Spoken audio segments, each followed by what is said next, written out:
നമ്മൾ കഴിഞ്ഞ തവണ സംസാരിച്ചതിലേ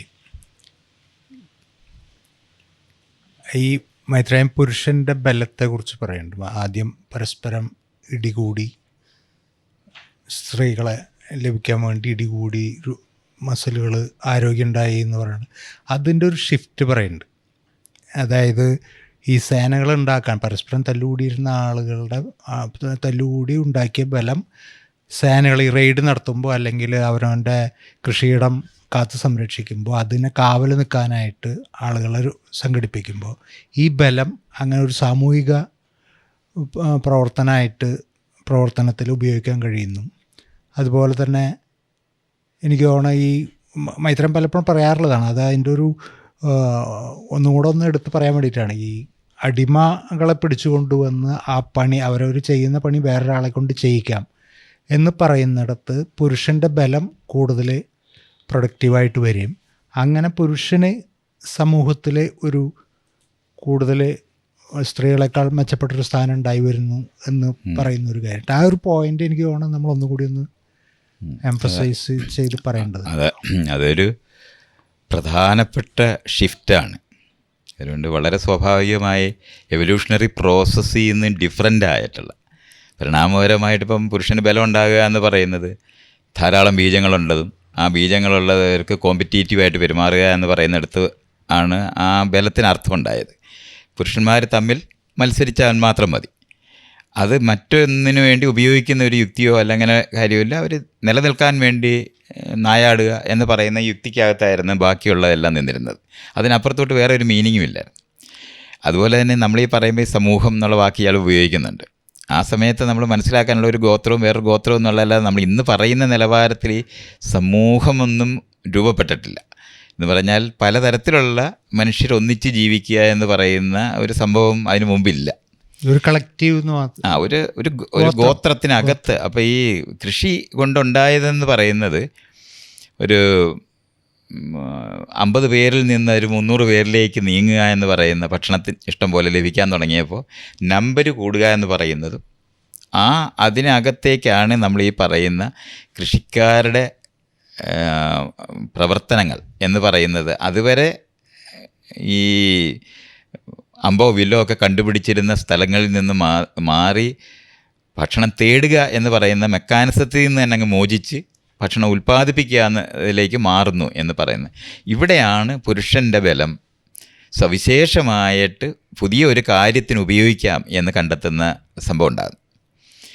ഈ ഇത് വരുന്ന സമയത്താണ് അതുവരെ ഹെയറാർക്കി ഒരു ചെറിയ രീതിയിൽ മനുഷ്യ കുലത്തിനകത്ത് അവരുടെ ഈ എന്താ പറയണ്ടേ ജനിതക എന്നുള്ള നിലവാരത്തിൽ തന്നെ നമുക്ക് കാണാവുന്ന ഒരു ഗ്രൂപ്പിനകത്തുണ്ടാകുന്ന ഏജ് കൊണ്ടുണ്ടായിരുന്ന ഒരു വ്യത്യാസമാണ് ഉണ്ടായിരുന്നത്. കാരണം പ്രായം കുറഞ്ഞ കുഞ്ഞുങ്ങളുണ്ടായി വന്ന് വലുതായി വ്യക്തികളായി മാറുന്ന പ്രോസസ്സ് കൊണ്ട് ആശ്രിതത്വമുള്ള കുഞ്ഞുങ്ങൾ എന്ന് പറയുന്നതും ആ ആശ്രിതത്വം എന്ന് പറയുന്നതിനൊരു ചെറിയ എക്സ്റ്റൻഷനോടെ പ്രായപൂർത്തിയാകുന്നത് വരെ അവരിൽ നിലനിൽക്കുകയും അതുകൊണ്ട് എന്നും പ്രായമായവരെ ബഹുമാനിക്കുക എന്ന് പറയുന്ന ഒരു സാധനം ആരും പറയാതെ ആരും പ്രത്യേകിച്ച് പഠിപ്പിക്കാതെ തന്നെ മനുഷ്യരുടെ ഇടയിൽ നിലനിൽക്കുന്നുണ്ട്. ആ തരത്തിലുള്ള ഒരു അധികാര പ്രയോഗം ഉണ്ടായിരുന്നു. അധികാരം എന്നുള്ള വാക്ക് നമുക്ക് ഉപയോഗിക്കാനൊക്കത്തില്ല. പക്ഷേ ആധിപത്യമുള്ള ഒരു നില ഈ പ്രായമായവർക്കുണ്ട്.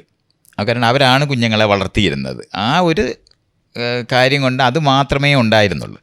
അവിടെ മറ്റൊന്നും നിർണയിക്കുന്ന ഒരു ആവശ്യം വരുന്നില്ല. ബലം എന്ന് പറയുന്നത് ഒരു നിർണയിക്കുന്ന ലോകമല്ലായിരുന്നു. ശാരീരിക ബലം അതിൻ്റെ പേരിൽ അത് പ്രായമാകുന്നവർക്ക് സ്വാഭാവികമായി ഉണ്ട് എന്നുള്ളതല്ലാതെ അത് ബലമുള്ളവരായത് കാരണം കൊണ്ട് എന്തെങ്കിലും ചെയ്യുന്നു എന്നുള്ളതല്ല. കാരണം ബലമുള്ളവർ പരമാവധി സംരക്ഷണത്തിൻ്റെ യുക്തിയേ ഉള്ളൂ, കീഴ്പ്പെടുത്തുന്ന യുക്തിയില്ല. പക്ഷേ ഈ അടിമ വരിക, പിടിച്ചുകൊണ്ട് വന്ന് അടിമകളാക്കുക എന്ന് പറയുമ്പോൾ തൊട്ടാണ് ബലത്തിന് സവിശേഷമായ പുതിയൊരർത്ഥം ഉണ്ടാകുന്നത്. അവർക്ക് ബലമുള്ളവർ സംഘമായി മറ്റുള്ളവരെ കീഴ്പ്പെടുത്താൻ പറ്റും എന്ന് കണ്ടെത്തുന്ന ആ ലോകം രൂപപ്പെടുന്നുണ്ട്. പുരുഷൻ്റെ ബലത്തിന് സവിശേഷമായ പുത്തൻ മീനിങ്, പുതിയ തരത്തിലുള്ളൊരു അർത്ഥവ്യാപ്തി ഉണ്ടാകുന്നുണ്ട്. ഇതാണ് വലിയൊരു ഷിഫ്റ്റാണ്. നമ്മളിപ്പോൾ ഈ എല്ലാവരും പാട്രിയാർക്കൽ സമൂഹമാണ് നിലനിൽക്കുന്നത്. എല്ലാവർക്കും കാണുമ്പോൾ മനസ്സിലാവും പാട്രിയാർക്കൽ സമൂഹമാണ് നിൽക്കുന്നത്. അത് വളരെ സ്വാഭാവികമല്ലേ, പുരുഷന് ബലമുള്ളത് കാരണം കൊണ്ട് അങ്ങനെ ആയിക്കൂടെ, എന്താണ് അതിൽ കുഴപ്പം എന്ന് ഇപ്പോഴത്തെ ഈ കാലഘട്ടത്തിലെ സമൂഹത്തിനകത്ത് ആൾക്കാർ സംസാരിക്കാറുണ്ട്. പുരുഷന് ബലമുള്ളപ്പോൾ പിന്നെ എന്താണ് അതങ്ങനെ സംഭവിക്കുന്നതിന് എന്താ അത്ര അത്ഭുതകരമായ കാര്യമുള്ളത് എന്ന് ചോദിക്കുമ്പോൾ നമുക്ക് മറ്റ് ഈ ഗ്രൂപ്പ് ആനിമലായിരിക്കുന്നതിനകത്ത് അത് സംഭവിച്ചിട്ടില്ല എന്നുള്ളത് നമ്മൾ കാണേണ്ടതുണ്ട്. അവിടെ ഒരാൾ മറ്റു പുരുഷന്മാരെ അടിച്ചോടിക്കാൻ വേണ്ടി ആ ബലം ഉപയോഗിക്കുന്നു എന്നുള്ളതല്ലാതെ അത് സ്ത്രീകളുടെ മുകളിൽ ഉപയോഗിക്കുന്ന ഒന്നോ അല്ലെങ്കിൽ ഒരു ഗ്രൂപ്പിനകത്തെ പ്രധാനപ്പെട്ട എന്തെങ്കിലും ഒരു സ്ഥലത്തേക്ക് വരുന്നില്ല. പക്ഷെ ഇവിടെയാണ് അപ്പോൾ പ്രായം കൊണ്ട് ആ അറിവ് കൊണ്ട്, പ്രായം കൊണ്ട് ഉണ്ടാകുന്നത് അനുഭവജ്ഞാനത്തിൻ്റെ അറിവ് കൊണ്ട് ഒരു ആധിപത്യ സ്വഭാവത്തോടെ പെരുമാറിയിരുന്ന പ്രായമായവരെ മറ്റുള്ളവർ വണങ്ങിയിരുന്ന ഒരു സ്ഥലം നിലനിൽക്കുന്നിടത്തേക്കാണ് ഒരു ഷിഫ്റ്റ് വരുന്നുണ്ട്. ഈ ബലമുള്ള മറ്റ് സ്ഥലത്ത് പോയി റെയ്ഡ് ചെയ്യുന്നവരോ അല്ലെങ്കിൽ മറ്റുള്ളവർ വരുമ്പോൾ തടയാനായിട്ട് നിൽക്കുന്നവരെന്ന് പറയുന്ന ഒരു സവിശേഷമായിട്ടുള്ള ഡിവിഷൻ ഓഫ് ലേബർ എന്ന് നമുക്ക് പറയാം. ഒരു തസ്തിക, സാമൂഹിക തസ്തിക ഉണ്ടാകുന്നുണ്ട്. ഈ ബലമുള്ള എന്ന് പറഞ്ഞാൽ ആയുധ പരിശീലനം നടത്തി മറ്റുള്ളവരെ എതിർക്കാനോ അല്ലെങ്കിൽ മറ്റുള്ളവരുടെ എതിർപ്പിനെ ചെറുക്കാനോ ഉള്ള, അപ്പോൾ പ്രതിരോധിക്കാനും ആക്രമിക്കാനുമുള്ള ഒരു വിഭാഗം ഈ ഗ്രൂപ്പിനകത്ത് രൂപപ്പെടുന്നുണ്ട്. അതിന് അതുവരെ പ്രായമായവരെ കൺസൾട്ട് ചെയ്യുക എന്ന് പറയുന്നത് മാത്രമേ ഉള്ളൂ. അവരുടെ സ്ഥാനം വേറൊരു നിലവാരത്തിൽ ചലഞ്ച് ചെയ്യപ്പെടുന്ന ഒരു സ്ഥലമില്ലായിരുന്നു. സ്ത്രീകളാകട്ടെ ഈ പുരുഷന്മാരുടെ ബലം അവർക്കെതിരായി മാറുന്നത് അതുവരെ അനുഭവിച്ചിട്ടില്ല. അവർക്ക് എന്നും പ്രൊട്ടക്ഷൻ കിട്ടുന്ന നിലവാരത്തിലോ അവർക്ക് ഇഷ്ടപ്പെടുന്ന ആളെന്നുള്ള നിലവാരത്തിൽ മാത്രമുള്ള അവരുടെ പുരുഷൻ്റെ ബലം അവർ എന്തെങ്കിലും വലിയ ഒരു മാനിനെ പിടിച്ചുകൊണ്ട് വരുന്നെന്നോ അല്ലെന്നുണ്ടെങ്കിൽ മറ്റൊരു ആഹാരം കൊണ്ടുവരുന്നോ അല്ലെങ്കിൽ ഇവരാവശ്യപ്പെടുന്നൊരു കാര്യം അവരെക്കാളും മെച്ചപ്പെടുന്ന നിലവാരത്തിൽ ചെയ്യുന്നു എന്നൊക്കെ പറയുന്ന ഇവരെ പ്രീണിപ്പിക്കാൻ, സ്ത്രീയെ ചെയ്യാനായിട്ട് ഇണക്കാനായിട്ട് വേണ്ടി ഉപയോഗിക്കുന്ന ഒരു കാര്യമായിട്ട് മാത്രമാണ് ഈ ബലം അതുവരെ നിന്നിരുന്നത്. ഈ നിൽക്കുന്ന സ്ഥലത്ത് നിന്നാണ് ഈ സ്വാഭാവികമായ ഒരു ഡിവിഷൻ എന്ന് നമ്മൾ പറയാനൊക്കുന്നത് കൃഷി സമൂഹത്തിനകത്ത് നായാടാൻ പോയവരും ഗ്യാദർ ചെയ്യുന്നവരും തമ്മിലുണ്ടായിരുന്ന ഒരു ഡിവിഷൻ വേണമെങ്കിൽ നമുക്ക് അതിന് മുമ്പ് നിൽക്കുന്നുണ്ട്. പക്ഷേ പലതരത്തിലുള്ള ഇപ്പം സ്കിൽഫുള്ളായിട്ട് മാറിയിട്ടുള്ള ഒരു സ്ത്രീ നായാടാൻ പോയെന്ന് വരാം. ഇങ്ങനെയൊക്കെയുള്ള ചെറിയ വേരിയേഷനൊക്കെ നിൽക്കുന്നതെന്നുള്ളതല്ലാതെ ഡെഫിനറ്റായിട്ടുള്ള സ്കിൽഡ് ആയിട്ടുള്ള ആയുധ പരിശീലനം നേടി കഴിവുള്ളവരായ ബലമുള്ള പുരുഷന്മാരുടെ സംഘം എന്ന് പറയുന്നത് അതിനകത്ത് പുത്തനൊരു മൊന വളർന്നു വരുന്നത് പോലെ ഈ ഗ്രൂപ്പിനകത്ത് നമുക്ക് കാണാൻ പറ്റും. അതായത് പ്രായമായത് കൊണ്ട് അവർക്ക് കിട്ടിയിരുന്ന അംഗീകാരത്തിൻ്റെ ഒരു പോർഷൻ ഈ ബലമുള്ള, കാരണം ഇവർ അച്ചീവ് ചെയ്യുന്ന ഒത്തിരി കാര്യങ്ങളുണ്ട്. മറ്റുള്ള ആളുകളെ പിടിച്ചുകൊണ്ട് വരുന്നത്, അവിടുന്ന് ധാന്യങ്ങളോ അല്ലെന്നുണ്ടെങ്കിൽ അവിടുത്തെ കൃഷി സമൂഹത്തിനകത്തുള്ള മറ്റു ആടിനെയോ പശുവിനെയോ ഒക്കെ വളർത്തിയിരുന്നതിനൊക്കെ പിടിച്ചുകൊണ്ട് വരികയൊക്കെ ചെയ്യുന്ന കാരണം കൊണ്ട് മറ്റ് വേട്ടയാടി വല്ലപ്പോഴും കിട്ടിയിരുന്ന ഒരു മൃഗത്തിനെ കൊണ്ടുവരുന്ന പോലെ അല്ലല്ലോ. ഒരു കുറേ പശുവിനെയോ ആടിനെയോ സംഘടിപ്പിച്ചുകൊണ്ട് വരുന്ന ഒരു ആള് ഭയങ്കര ഗിഫ്റ്റ് കൊടുക്കാൻ, എല്ലാവർക്കും ഗിഫ്റ്റ് കൊടുക്കാൻ കഴിവുള്ള ഒരാളായിട്ട് മാറുന്നുണ്ട്. ഈ ഒരു ഡിവിഷൻ അതുവരെ ഇല്ലാതിരുന്ന മനുഷ്യ ചരിത്രത്തിൽ രൂപപ്പെടുത്തുന്നത് പുരുഷൻ്റെ ബലത്തിനെ അടിസ്ഥാനപ്പെടുത്തിയാണ്. അതൊരു നിർണീതമാകുന്ന, ഡിറ്റർമിൻ ചെയ്യുന്ന ഒരു ഘടകമായി മാറുന്നുണ്ട്. ഇതുകൊണ്ട് ആൺകുട്ടികളുണ്ടാകുന്ന സ്ത്രീകൾക്ക് പ്രത്യേക പരിഗണന ലഭിക്കുന്നതും ആൺകുട്ടികളുണ്ടാകുന്നതിൽ കൊതിക്കുന്ന സ്ത്രീകളും ഒക്കെ ലോകത്തുണ്ടാകുന്നുണ്ട്. ഇതാണ് അതിനകത്ത് ഉണ്ടായ ഒരു ഷിഫ്റ്റ്.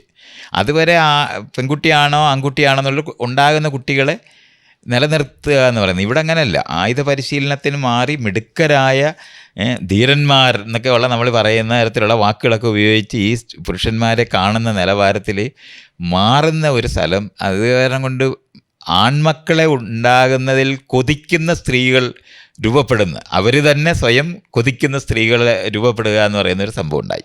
അപ്പോൾ ഈ ആയുധ പരിശീലനത്തിൽ അല്ലെങ്കിൽ ഈ തരത്തിലുള്ള ഒരു ഗ്രൂപ്പ് ഉണ്ടാവണ ആണുങ്ങൾ മാത്രം വരാനുള്ള കാരണം അവരുടെ പേശിബലം സ്വാഭാവികമായും അതുവരെ ഉണ്ടായിരുന്ന ആവശ്യങ്ങൾക്കല്ലാത്ത പുത്തനൊരു ആവശ്യങ്ങൾക്ക് മാറ്റി വയ്ക്കാൻ പറ്റും എന്ന് പറയുന്നത് അതൊരു ഡിഫറൻ്റായ ഗ്രൂപ്പായി രൂപപ്പെടുന്നുണ്ട്.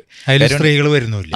അതിനകത്ത് സ്ത്രീകൾ വരിക എന്ന് പറയുന്നത് ഈ കൃഷിയും കാര്യങ്ങളും ബാക്കിയുള്ള കാര്യങ്ങളെല്ലാം ചെയ്യുന്ന സമയത്ത് അവരുടെ പേശിബലം കൊണ്ട് നീഡ്ഫുൾ അല്ലാതായി മാറുന്നുണ്ട്. മാത്രമല്ല ഇപ്പം ഗർഭം ധരിക്കുന്ന അവരെ സംബന്ധിച്ചോളം ഈ ഒരു റെയ്ഡിന് പോവുക എന്ന് പറയുന്നതിൽ നിന്ന് മാറി നിൽക്കുക എന്ന് പറയുന്നത് വളരെ സ്വാഭാവികമായിട്ട് ചെയ്തു പോകുന്നതാണ്. അതുകൊണ്ട് അതുവരെ ഇല്ലാതിരുന്ന വീട് നമ്മുടെ ഈ കൃഷി സ്ഥലത്ത് ആണ് ആരംഭിക്കുന്നത്. അപ്പോൾ വീടിനകത്ത് പ്രൊട്ടക്ഷനോട് ഇരിക്കാൻ പറ്റുന്ന പലതരത്തിലുള്ള സൗകര്യങ്ങളുണ്ടായി. ആ കാലഘട്ടത്തിനകത്താണ് ആദ്യമായിട്ട് ഒരു ഇഞ്ചുറി ഉണ്ടായ ഒരാളെ സംരക്ഷിക്കുന്ന സ്ഥലം വരുന്നത്. അതൊക്കെ നമുക്കിങ്ങനെ കാണാൻ പറ്റും. ഈ ആന്ത്രപ്പോളജിക്കലായിട്ടുള്ള പഠനത്തിനകത്ത് ഒരു ആർക്കിയോളജിക്കലായിട്ടുള്ള എല്ലിനെ പറ്റിയൊക്കെ ഉള്ള പഠനത്തിനകത്ത് എല്ല് തമ്മി ചേർന്നുണ്ടായിരിക്കുന്ന ആദ്യത്തെ ആളിനെയൊക്കെ നമ്മൾ കാണുന്നുണ്ട്.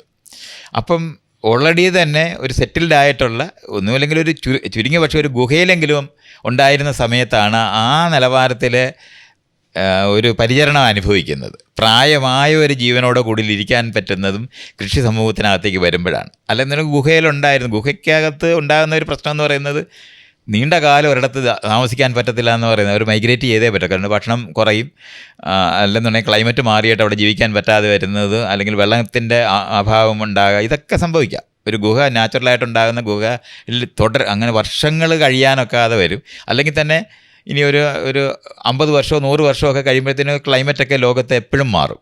ആ മാറുന്ന കാരണം കൊണ്ട് തന്നെ അതെല്ലാം ഉപേക്ഷിക്കപ്പെട്ട് അവർ പോകാൻ ബാധ്യത വരും. പക്ഷേ അതുപോലല്ലായിരുന്നു. വീടുണ്ടാകുകയും കൃഷി തുടങ്ങുമ്പോൾ ഈ റിസോഴ്സ് അവിടെ തന്നെ ഉൽപ്പാദിപ്പിക്കപ്പെടുന്നത് കാരണം കൊണ്ട് തുടർച്ചയുണ്ടാക്കാനത്. അതേപോലെ തന്നെയാണ് ആ വീടിനോട് ബന്ധപ്പെട്ട് മറ്റേ നമ്മൾ നദീതീരത്തായിരുന്നു പണ്ട് കാലത്ത് നമ്മൾ കൃഷി ആരംഭിക്കുന്നതെങ്കിലും ആ വെള്ളം കുഴി കുത്തിയാലൊരു കിണർ പോലെ രൂപപ്പെടുന്നിടത്ത് വെള്ളം നിൽക്കുമോ എന്നൊക്കെ കണ്ടുപിടിക്കുന്നതൊക്കെ ഈ പ്രോസസ്സിനകത്ത് തന്നെയാണ്. അപ്പോൾ അത് കാരണം കൊണ്ട് നദിയിലെ വെള്ളം വേനൽക്കാലത്ത് വറ്റിയാലും ഇവിടെ നമുക്ക് വെള്ളം കിട്ടുന്ന സ്ഥലങ്ങളുണ്ടാകുക എന്ന് പറയുന്നതൊക്കെ നമുക്ക് നിർമ്മിക്കാൻ പറ്റുന്നത് വീടിനോട് ബന്ധപ്പെട്ട് നിൽക്കുന്ന സ്ഥലങ്ങളിലുള്ള എക്സ്പ്ലോറേഷനകത്തുനിന്ന് ഒക്കെ കണ്ടുപിടിക്കുന്നുണ്ട്. ഇത് പിന്നെ ഒരു ചെയിനാണ്.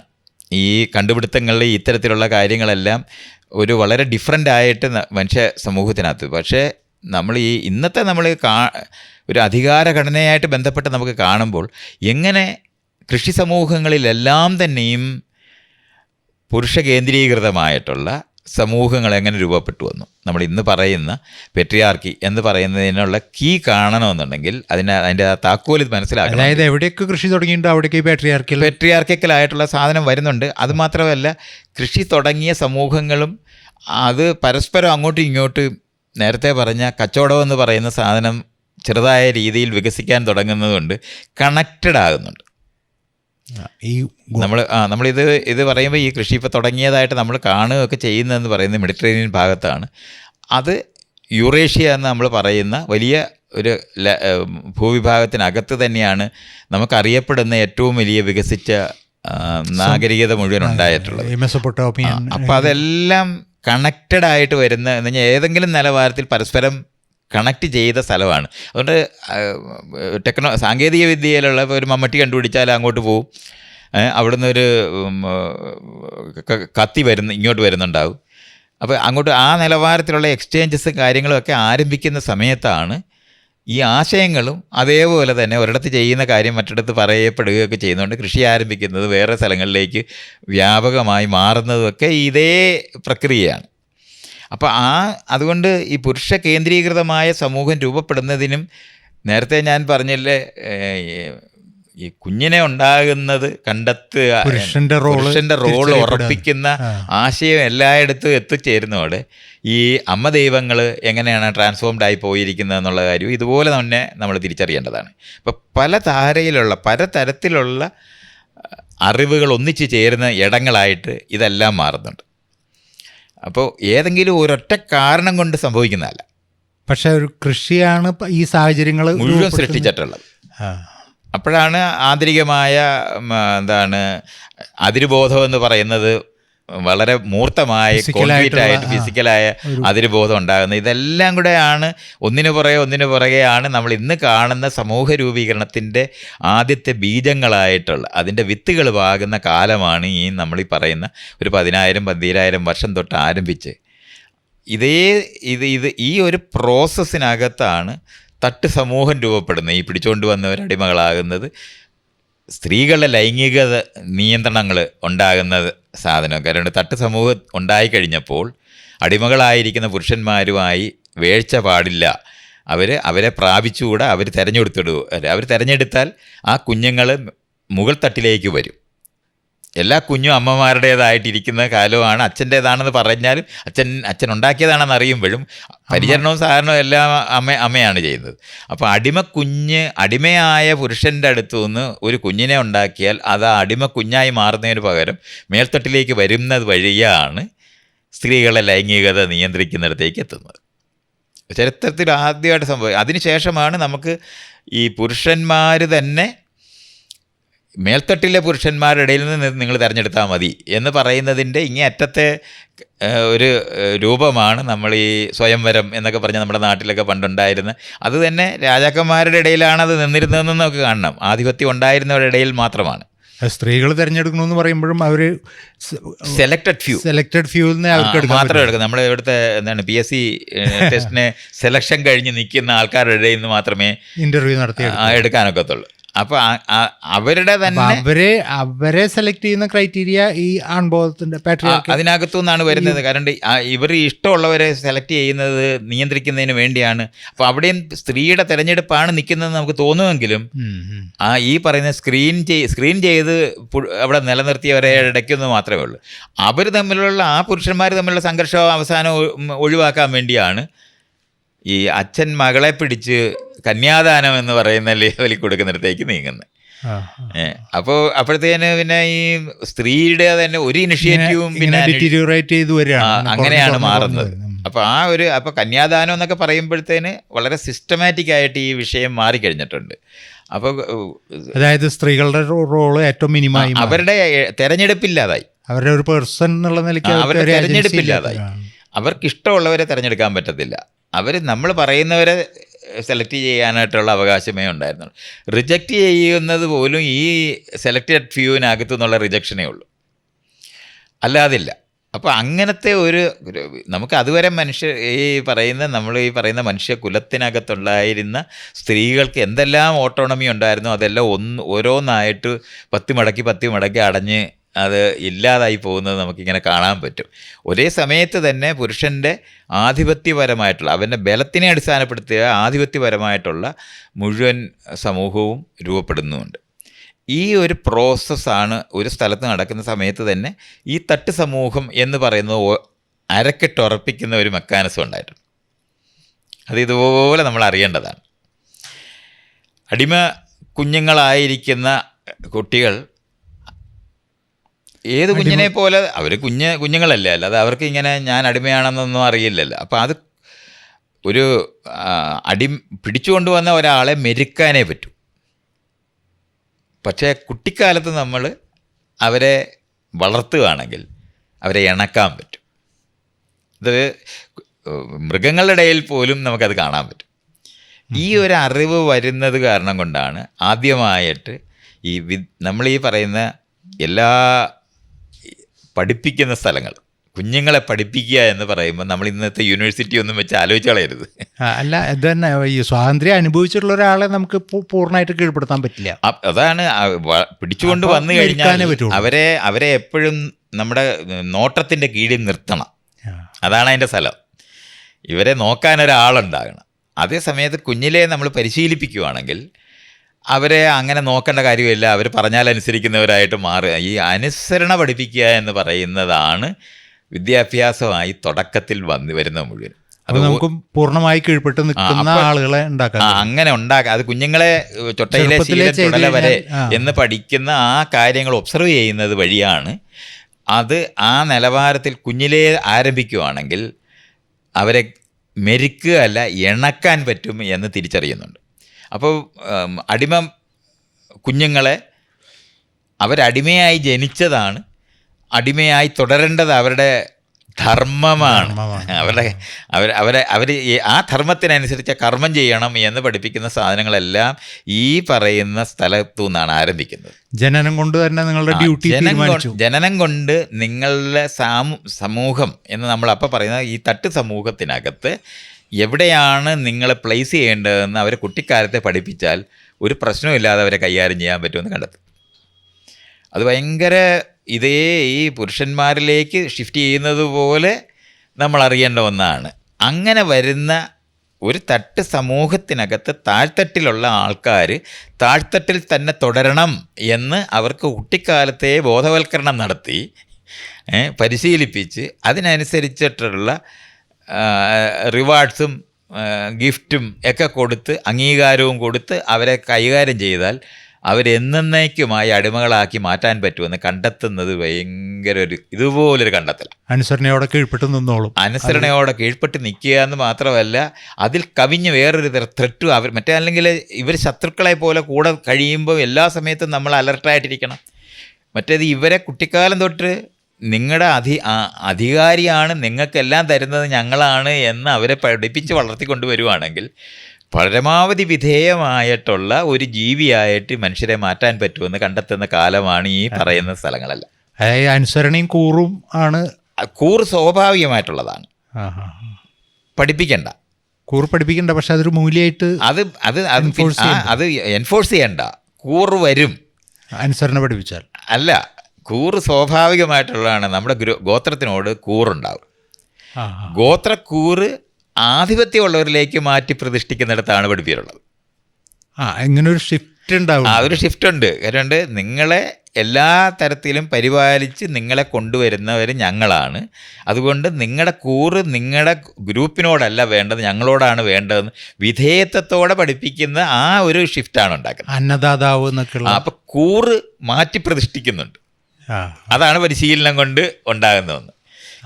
അനുസരണ പഠിക്കുക എന്ന് പറഞ്ഞാൽ ഈ കൂറ് മാറ്റി പിടിപ്പിക്കുക എന്നുള്ളിടത്താണ് അനുസരണം. അപ്പോൾ ആരാണോ ഇവിടെ കാര്യങ്ങളെല്ലാം നടത്തുന്നത്, ജോലി ചെയ്യുന്നവർ ഞങ്ങൾ പറയുന്നതുകൊണ്ട് നിങ്ങൾ ജോലി ചെയ്യുന്നു എന്നുള്ളതുകൊണ്ട്, അല്ല നിങ്ങൾ ജോലി ചെയ്യുന്നതുകൊണ്ടാണ് ഇതൊക്കെ ഉണ്ടാകുന്നു എന്നുള്ളത് ഒരു കാലത്തും വരുന്നില്ല. ഇത് ഞങ്ങളുടെ സ്ഥലമാണ്, അവിടെയാണ് നിങ്ങൾ ജീവിക്കുന്നത്. ആ ജീവിക്കുന്നവർ ചെയ്യേണ്ട പണിയാണ്, നിങ്ങളുടെ പണിയാണിത് എന്ന് അവരോട് പറഞ്ഞ് മനസ്സിലാക്കുന്ന നിലവാരത്തിൽ. മറ്റേത് ബലപ്രയോഗം കൊണ്ട് കീഴ്പ്പെടുത്തി മാത്രമേ അത് ചെയ്യാൻ പറ്റുമായിരുന്നുള്ളൂ. അതിൽ നിന്ന് മാറി അടുത്ത ജനറേഷനൊക്കെ ആകുമ്പോൾ ആ ജനറേഷൻ അതിൻ്റെ ഗോത്രത്തിനോട് അടുപ്പം ഉണ്ടാകുന്നത് മാറ്റി ആധിപത്യ വിഭാഗത്തിലേക്ക് മാറ്റി പ്രതിഷ്ഠിക്കുക എന്ന് പറയുന്നതാണ് ഈ കുട്ടിക്കാലത്തെ ഈ വിദ്യാഭ്യാസം കൊണ്ട് ട്രെയിനിങ് കൊണ്ട് കിട്ടുന്നത്. അത് കണ്ടെത്തുന്നത് ഇതുപോലൊരു വലിയ സംഭവമാണ്. നിങ്ങളെങ്ങനെ പെരുമാറണം, അങ്ങനെ കുട്ടിക്കാലത്ത് പരിശീലിപ്പിച്ചാൽ ഒരു പാടുമില്ലാതെ ആളുകളെ നിയന്ത്രിക്കാൻ പറ്റുമെന്ന് കണ്ടെത്തുന്നത് വഴിയാണ് ഈ ആധിപത്യ സമൂഹത്തിന് അനുസൃതമായിട്ടുള്ള മൂല്യബോധ നിർമ്മാണമാണ് പിന്നെ അങ്ങോട്ട് നടക്കുന്നത്. അതൊരു വലിയ ഷിഫ്റ്റാണ്. നമ്മൾ ഇപ്പോൾ ഇന്ത്യ പോലുള്ള രാജ്യങ്ങൾ മുഴുവൻ ഗുരുകുല വിദ്യാഭ്യാസം എന്ന് നമ്മൾ പറയുന്ന സാധനങ്ങൾ, മറ്റ് സ്ഥലങ്ങളിനകത്ത് ഈ സെമിനാരികൾ എന്ന് നമ്മൾ പറയുന്ന സാധനങ്ങൾ, അതുപോലെ തന്നെ ഈ മദ്രസകളെന്ന് പറയുന്നത്, ഇത് മുഴുവനും കുട്ടിക്കാലത്ത് എങ്ങനെയാണ് കീഴടങ്ങി നിങ്ങൾ ആരോട് വിധേയപ്പെട്ട് നിൽക്കണമെന്ന് കുട്ടിക്കാലം തൊട്ട് പഠിപ്പിക്കുന്ന ഇടങ്ങളായിട്ട് വരുന്നതാണ്. അതാണ് ശരിക്കും പറഞ്ഞ ആദ്യത്തെ വിദ്യാഭ്യാസ സ്ഥലം. വിദ്യാഭ്യാസം എന്ന് പറഞ്ഞാൽ നിങ്ങൾക്ക് ജീവിക്കാൻ വേണ്ടി കണ്ടെത്തുന്ന സ്ഥലമല്ല, നിങ്ങൾ ആരോട് എങ്ങനെ പെരുമാറണം എന്ന്, ആരോടാണ് നിങ്ങളുടെ കൂറുണ്ടായിരിക്കേണ്ടതെന്നും കുട്ടിക്കാലത്തോട് പരിശീലിപ്പിച്ച് ഉണ്ടാകുന്ന തട്ട് സമൂഹമായിട്ടുണ്ടാകുന്നതിനകത്ത് നിങ്ങളുടെ റോൾ എങ്ങനെ ഏറ്റവും നന്നായി പ്രവർത്തിക്കാം എന്നാണ് ഇവരെ പഠിപ്പിക്കുക. അതിന് മുന്നുള്ള ഈ പാരന്റിങ് അല്ലെങ്കിൽ ട്രെയിനിങ് എന്ന് പറയുന്നത് ഇവരുടെ കൂടെ നടന്ന് ജീവിക്കുമ്പോൾ, അല്ല കൂടെ നടന്ന് അവര് മുതിർന്നു വരുന്ന ഗോത്രത്തിനകത്തെ പാരന്റിങ് എന്ന് പറയുന്ന ഒരു സംഘം സ്ത്രീകളും 10-14 വയസ്സായി കഴിഞ്ഞാൽ ആൺകുട്ടികളാണെന്നുണ്ടെങ്കിൽ മറ്റു പുരുഷന്മാർ നായാടാനുള്ള പരിശീലനം കൊടുക്കുന്നതോ, അല്ലെന്നുണ്ടെങ്കിൽ മറ്റവരാണെന്നുണ്ടെങ്കിൽ തേനെടുക്കുന്നതിനോ അല്ലെങ്കിൽ ആമയെ പിടിക്കുന്നതിനോ ഒക്കെ വേണ്ടി പഠിപ്പിക്കുന്ന തരത്തിലുള്ള പരിശീലനങ്ങൾ മാത്രമേ അതിനു മുമ്പ് ആവശ്യമുള്ളൂ. ഇങ്ങനത്തെ ഒരു ഈ കീഴടങ്ങല് അല്ലെങ്കിൽ അങ്ങനത്തെ ഒരു സാധനവും പഠിപ്പിക്കേണ്ടി വരുന്നില്ല എന്ന്. പുതുതായി രൂപപ്പെട്ട ഒരു ഗ്രൂപ്പ് മാത്രമേ ഉള്ളൂ. അവിടെ ഓട്ടോമാറ്റിക്കായിട്ട് നമ്മുടെ ഗ്രൂപ്പിനോട് കൂറ് തോന്നുക എന്ന് പറയുന്നത് സഹജമായി മനുഷ്യർക്കുള്ളതാണ്, ജീവികൾക്കുള്ളതാണ്. അവരുടെ ഇപ്പം അതിന് ഉറുമിനെ ഒന്നും പഠിപ്പിക്കേണ്ട, അതിൻ്റെ ഗോത്രത്തിനോട് ബന്ധപ്പെട്ട് നിൽക്കണമെന്ന് പഠിപ്പിക്കേണ്ട കാര്യമില്ലല്ലോ, സ്വാഭാവികമായിട്ട് അത് വരുന്നതാണ്. അത് അങ്ങനെയാണ് ഗ്രൂപ്പ് ഫോം ചെയ്യുന്നത് തന്നെ. പക്ഷെ ഗ്രൂപ്പിനകത്ത് തട്ടുണ്ടാകുകയും ആ തട്ടിനകത്ത് മേൽത്തട്ടിനോട് ആണ് നിങ്ങൾ കൂറുള്ളവരായിട്ടിരിക്കണമെന്ന് പഠിപ്പിച്ചാലേ പറ്റുള്ളൂ. അങ്ങനെയാണ് നമ്മൾ ഈ പറയുന്ന വിദ്യാഭ്യാസം എന്ന് പറയുന്ന, നമ്മൾ ഇന്ന് പറയുന്ന വിദ്യാഭ്യാസമൊന്നുമല്ല. ഈവൺ ഇപ്പോൾ ഈ വിദ്യാഭ്യാസമായാലും ശരി, ഇപ്പോൾ ഈ ഹയറാർക്കി ആയാലും ശരി, അല്ലെങ്കിൽ ഇപ്പോൾ മതങ്ങളുടെ റോളായാലും ശരി, ഇങ്ങനത്തെ ഒരു പോയിന്റ് എന്ന് കാണുമ്പോഴാണ് അതിൻ്റെ ഒരു എങ്ങനെയാണ് ഇത് രൂപപ്പെട്ടു വന്നത്. ആ സമയത്താണ് ഇപ്പോൾ ഒരു തട്ട് 2 തട്ട് എന്ന് പറയുന്ന ഒരു വിഭാഗത്തിനെ പിടിച്ചുകൊണ്ട് വരുമ്പോൾ സ്വാഭാവികമായിട്ട് ഒരു ഗോത്രം അതിനൊരു അതിരുബോധത്തോടെ നിൽക്കത്തുള്ളൂ. അതാണ് നമ്മൾ ഈ നേരത്തെ പറഞ്ഞ തട്ട് സമൂഹത്തിനകത്ത് 2 തട്ടായിട്ട് നിൽക്കുക എന്ന് പറയുന്നത് വളരെ സ്വാഭാവികമാണ്. മൂന്നാമതൊരു ഗ്രൂപ്പിനെ പിടിച്ചുകൊണ്ട് വരുമ്പോൾ ഈ 2 തട്ട് സമൂഹത്തിൻ്റെയും താഴത്തെ തട്ടിലായിട്ടേ അത് പോവുള്ളൂ. കാരണം മറ്റൊരു സമ്മതിക്കത്തില്ല ഞങ്ങളുടെ കൂടെ ഇരിക്കാൻ. ഇതുകൊണ്ടാണ് കൂടുതൽ വ്യത്യസ്തമായ വിഭാഗങ്ങൾ ഒന്നിച്ചു ചേരുമ്പോൾ തട്ടായിട്ട് സമൂഹം രൂപപ്പെട്ടത് എങ്ങനെയാണെന്ന് അറിയണമെന്നുണ്ടെങ്കിൽ ഓരോ ഗോത്രവും അതിനോട് സ്വന്തമായി കൂറുണ്ടായിരിക്കുകയും അത് ഒന്നിച്ചൊരു അതിരുബോധത്തോടെ ഇരിക്കുകയും ചെയ്യുന്നതും, എന്നാൽ തട്ട് സമൂഹത്തിൻ്റെ ന്യായം പഠിച്ച് അതാത് സ്ഥലങ്ങളിൽ നിൽക്കാൻ പഠിക്കുക എന്ന് പറയുന്നത് പഠിപ്പിച്ച് രൂപപ്പെടുത്തി കൊണ്ടുവന്നത്. താഴെയായാലും അവരവരുടെ സ്ഥലം വിശേഷപ്പെട്ടതാണെന്ന് അവർക്ക് ഫീൽ ചെയ്യുകയും ചെയ്യും. എല്ലാ ഗോത്രവും അവരുടെ ഗോത്രമാണ് ഏറ്റവും വലുതെന്ന് പഠിക്കുന്നവരാ. അതെ, അങ്ങനെയാണ് എല്ലാ ഈ വിശ്വാസ പ്രമാണങ്ങളൊക്കെ നമ്മൾ എപ്പോഴും മനസ്സിലാക്കാനുള്ളത്. വിശ്വാസം എന്ന് പറയുന്നത് ഇപ്പോൾ ആളുകൾ ചോദിച്ചാൽ മതം ഉണ്ടാക്കിയതാ വിശ്വാസം തോന്നിപ്പോവും. അങ്ങനെയല്ല. വിശ്വാസങ്ങൾ ആയിരക്കണക്കിന് വിശ്വാസങ്ങൾ ഓരോ വിഭാഗവും ഓരോ ഗോത്രത്തിനും ഉണ്ടായിരിക്കും. ഏത് പ്രദേശത്താണോ നിങ്ങളുള്ളത് അവിടെ നിങ്ങളെങ്ങനെ ഉണ്ടായി എന്ന് ചിന്തിക്കാൻ തുടങ്ങുന്നതെന്ന്. ഞാനൊരു 10,000-50,000 അല്ലെങ്കിൽ 1,00,000 വർഷത്തിന് ആ കാലയളവിലാണ് ഒരു ആന്തരിക ലോകം ഉണ്ടാകുന്നതിനെപ്പറ്റി നമ്മൾ നേരത്തെ സൂചിപ്പിച്ചിട്ടുണ്ടായിരുന്നു. ആ ആന്തരിക ലോകം ഉണ്ടാകുമ്പോഴാണ് ചോദ്യങ്ങളൊക്കെ ഉണ്ടാകുന്നത്. ഇതാരുണ്ടാക്കി എന്നൊക്കെ പറയുന്ന ചോദ്യങ്ങളൊക്കെ ഉണ്ടാകുന്നത്.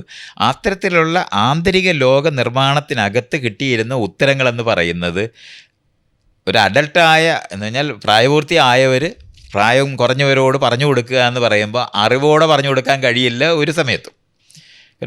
ലോകത്ത് അത്രയും സങ്കീർണമായ ഒരു ലോകത്താണ് നമ്മൾ ജീവിക്കുന്നത്. അതുകൊണ്ട് അതിൻ്റെ ലോജിക്ക് ഒരിക്കലും നമുക്ക് കിട്ടത്തില്ല. കാര്യകാരണ സംബന്ധമായി നമ്മൾ നമുക്ക് ഉത്തരം പറയാൻ ബാധ്യത പ്രായമായവർക്കുണ്ട്. അങ്ങനെ പറഞ്ഞിട്ടുള്ള ഉത്തരങ്ങളാണ് വിശ്വാസ പ്രമാണങ്ങളായോ ഉണ്ടാകുന്നത്. അപ്പോഴത്തെ ഒരു യുക്തിയൊക്കെ പറഞ്ഞു വെച്ചിട്ടുള്ളത് പറയുന്നത് അങ്ങനെ. അതുകൊണ്ടാണ് എല്ലാ ഗോത്രവും ഇതാരുണ്ടാക്കി എന്നുള്ള ചോദ്യത്തിനകത്ത് ഉണ്ടാകുന്നിടത്ത് വഴിയാണ് നമ്മളെയൊക്കെ ആരുണ്ടാക്കി എന്നുള്ള ചോദ്യത്തിന് ഉത്തരമാണ് ഒരു ശക്തി നമ്മളെ ഉണ്ടാക്കി എന്ന് ഓരോ ഗോത്രവും കണ്ടെത്തും.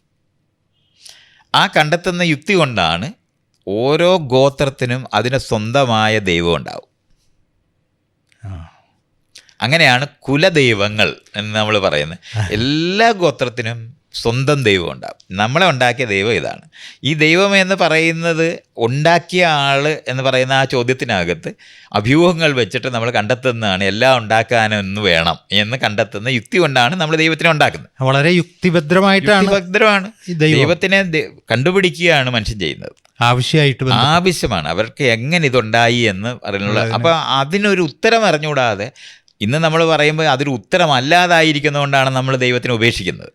അല്ല, യുക്തിവാദികളും ആ യുക്തി എന്നൊക്കെ പറയുമ്പോൾ ഇത് വളരെ യുക്തിഭദ്രമായിട്ടാണ് ദൈവത്തിനെ കണ്ടുപിടിക്കുക എന്ന് പറയുന്നത് വളരെ യുക്തിഭദ്രമാണ്. ലോജിക്കലി നമ്മൾ എത്തുന്നത്. കാരണം ഉണ്ടാക്കാൻ ഒരാൾ വേണം, ഒന്നുണ്ടായിട്ടുണ്ടെങ്കിൽ ഉണ്ടാക്കാൻ ആൾ വേണം എന്ന് കണ്ടെത്തുന്ന യുക്തി കൊണ്ടാണ്. അതുകൊണ്ടാണ് അങ്ങനത്തെ ആ യുക്തി കൊണ്ട് എല്ലാ ഗോത്രത്തിനും സ്വന്തം ദൈവം ഉണ്ടാവും. ആ ദൈവം എന്ന് പറയുന്നത് അവരുടെ അപ്പൂപ്പന്മാരോ വല്യപ്പന്മാരോ ഒക്കെ ആയി മാറും. വളരെ ശക്തിമാനായ ഒരു അപ്പൂപ്പൻ ഉണ്ടായിരുന്നെങ്കിൽ ആ അപ്പൂപ്പനാണ് നമ്മുടെ ഗോത്രം ഉണ്ടാക്കിയെന്ന് പറഞ്ഞാൽ ആ അപ്പൂപ്പനെയാണ്. ആദ്യകാലത്തെ ആരാധന എന്ന് പറയുന്നത് മുഴുവനും ഈ പിതൃക്കളെയാണ്. പ്രായമായ ആളുകളെ അവരായിരുന്ന അറിവിൻ്റെയും ഈ തരത്തിലുള്ള സംരക്ഷകരായിട്ടിരിക്കുന്നവരുടെയൊക്കെ റെപ്രസെൻറ്റേറ്റീവായിട്ട് വരുന്നത്. അതുകൊണ്ട് ഈ പ്രായമായവരെ ആരാധിക്കുക എന്ന് പറയുന്നതിൽ നിന്നാണ് നമ്മുടെ ഗോത്രം ഉണ്ടായത് ഇന്ന ആളിൽ നിന്നാണെന്ന് അറിയുന്നിടത്തു നിന്നാണ് അതൊക്കെ വന്നിട്ടുള്ളത്. അത് പിന്നെ ബലമുള്ളവർ ഒക്കെ നമ്മൾ കൂടുതൽ ആരാധിക്കുക എന്ന് പറയുന്നതൊക്കെ ഇതിൻ്റെ പ്രോസസ്സിനകത്ത് പലതരത്തിലുള്ള പിന്നെ ഒരാൾക്ക് അറിവുണ്ടാകുക എന്ന് പറഞ്ഞാൽ അതുവരെ ഇല്ലാതിരിക്കുന്ന ഇപ്പം ഒരു കണക്ക് കണ്ടുപിടിച്ച ഒരാൾ ഒരു ഗോത്രത്തിനകത്തുണ്ടാകും. വളരെ പ്രാഥമികമായ 2 4 പഠിച്ച ഒരു സാധനമായിരിക്കാം. പക്ഷേ അത്തരത്തിലുള്ള അറിവുകളും ഈ പറയുന്ന ഗോത്രത്തിൻ്റെ നിലനിൽപ്പിന് സഹായിക്കുന്നതായിട്ട് മാറുന്ന കാരണം കൊണ്ട് അതൊക്കെ ബഹുമാന ഉണ്ടാക്കുന്ന കാര്യങ്ങളായിട്ട് കാണുകയും അതിനെയെല്ലാം ഉയർന്ന മുകളിലേക്ക് വയ്ക്കുക. ഈ മുകളിലേക്ക് വയ്ക്കുന്നതിന് ഇതുപോലുള്ള ഒരു കാരണമുള്ളത് നമ്മുടെ തല പ്രധാനമായി കാണുന്നത് കൊണ്ടാണ്.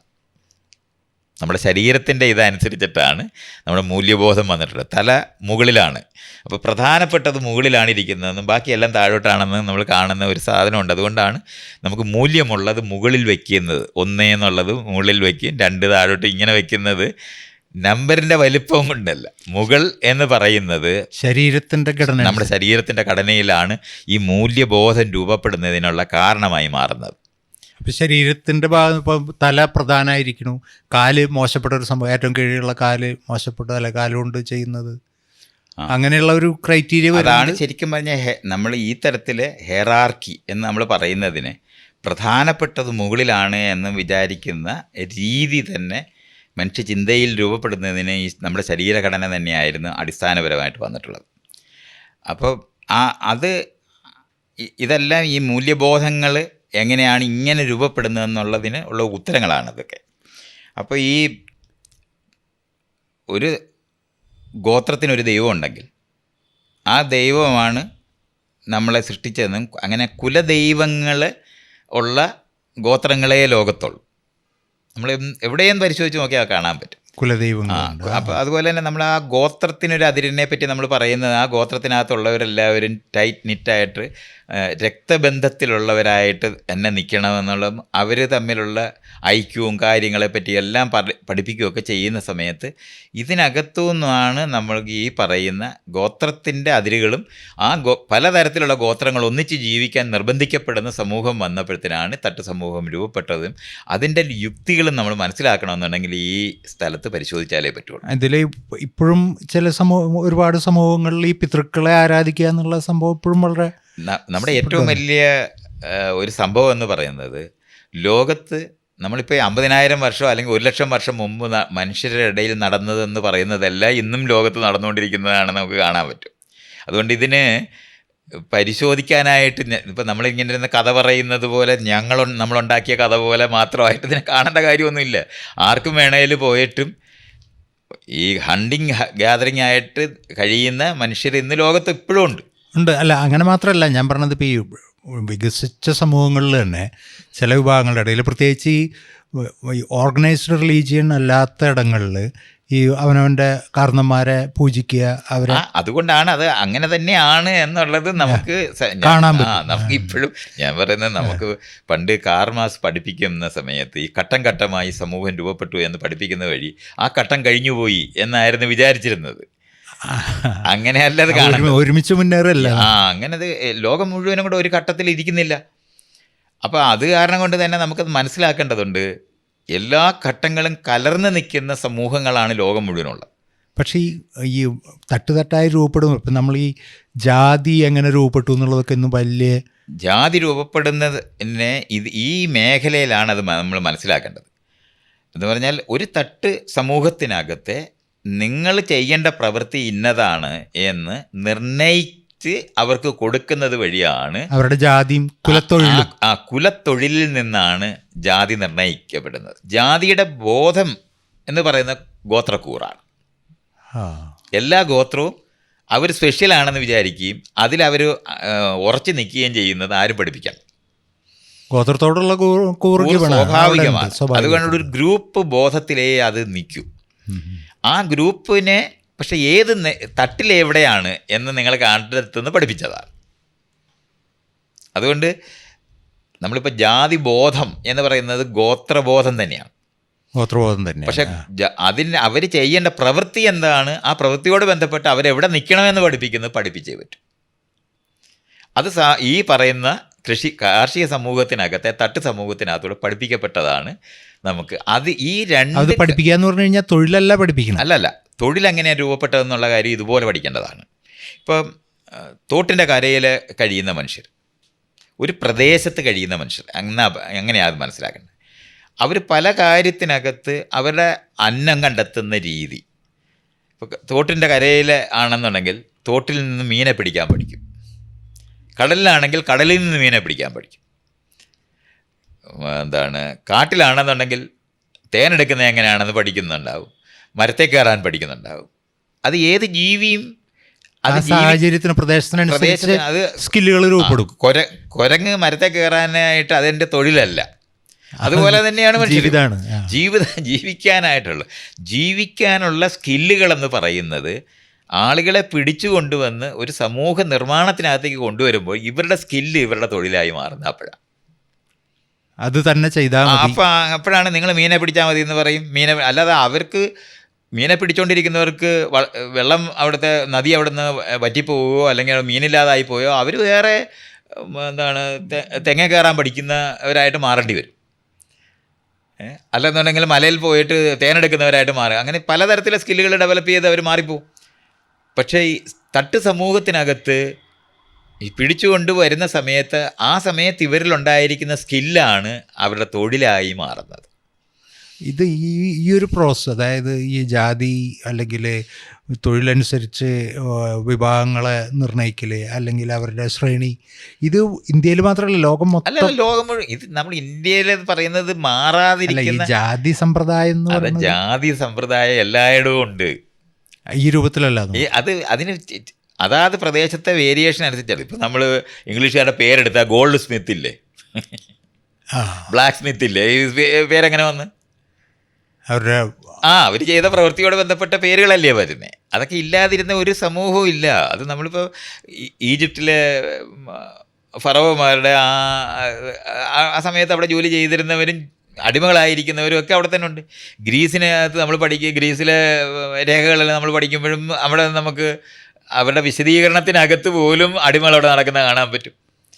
അപ്പോൾ ഇതൊക്കെ നമുക്ക് അതിന് ആ സ്ട്രക്ചർ അങ്ങനെ തന്നെ നിലനിർത്താൻ വേണ്ടി ഉപയോഗിച്ച മെക്കാനിസത്തിലുള്ള ചില വേരിയേഷൻ, അതിൻ്റെ വേരിയേഷൻ എല്ലാ പ്രദേശത്തും അതിൻ്റേതായ രീതിയിലുള്ള വേരിയേഷൻ എപ്പോഴും കാണും.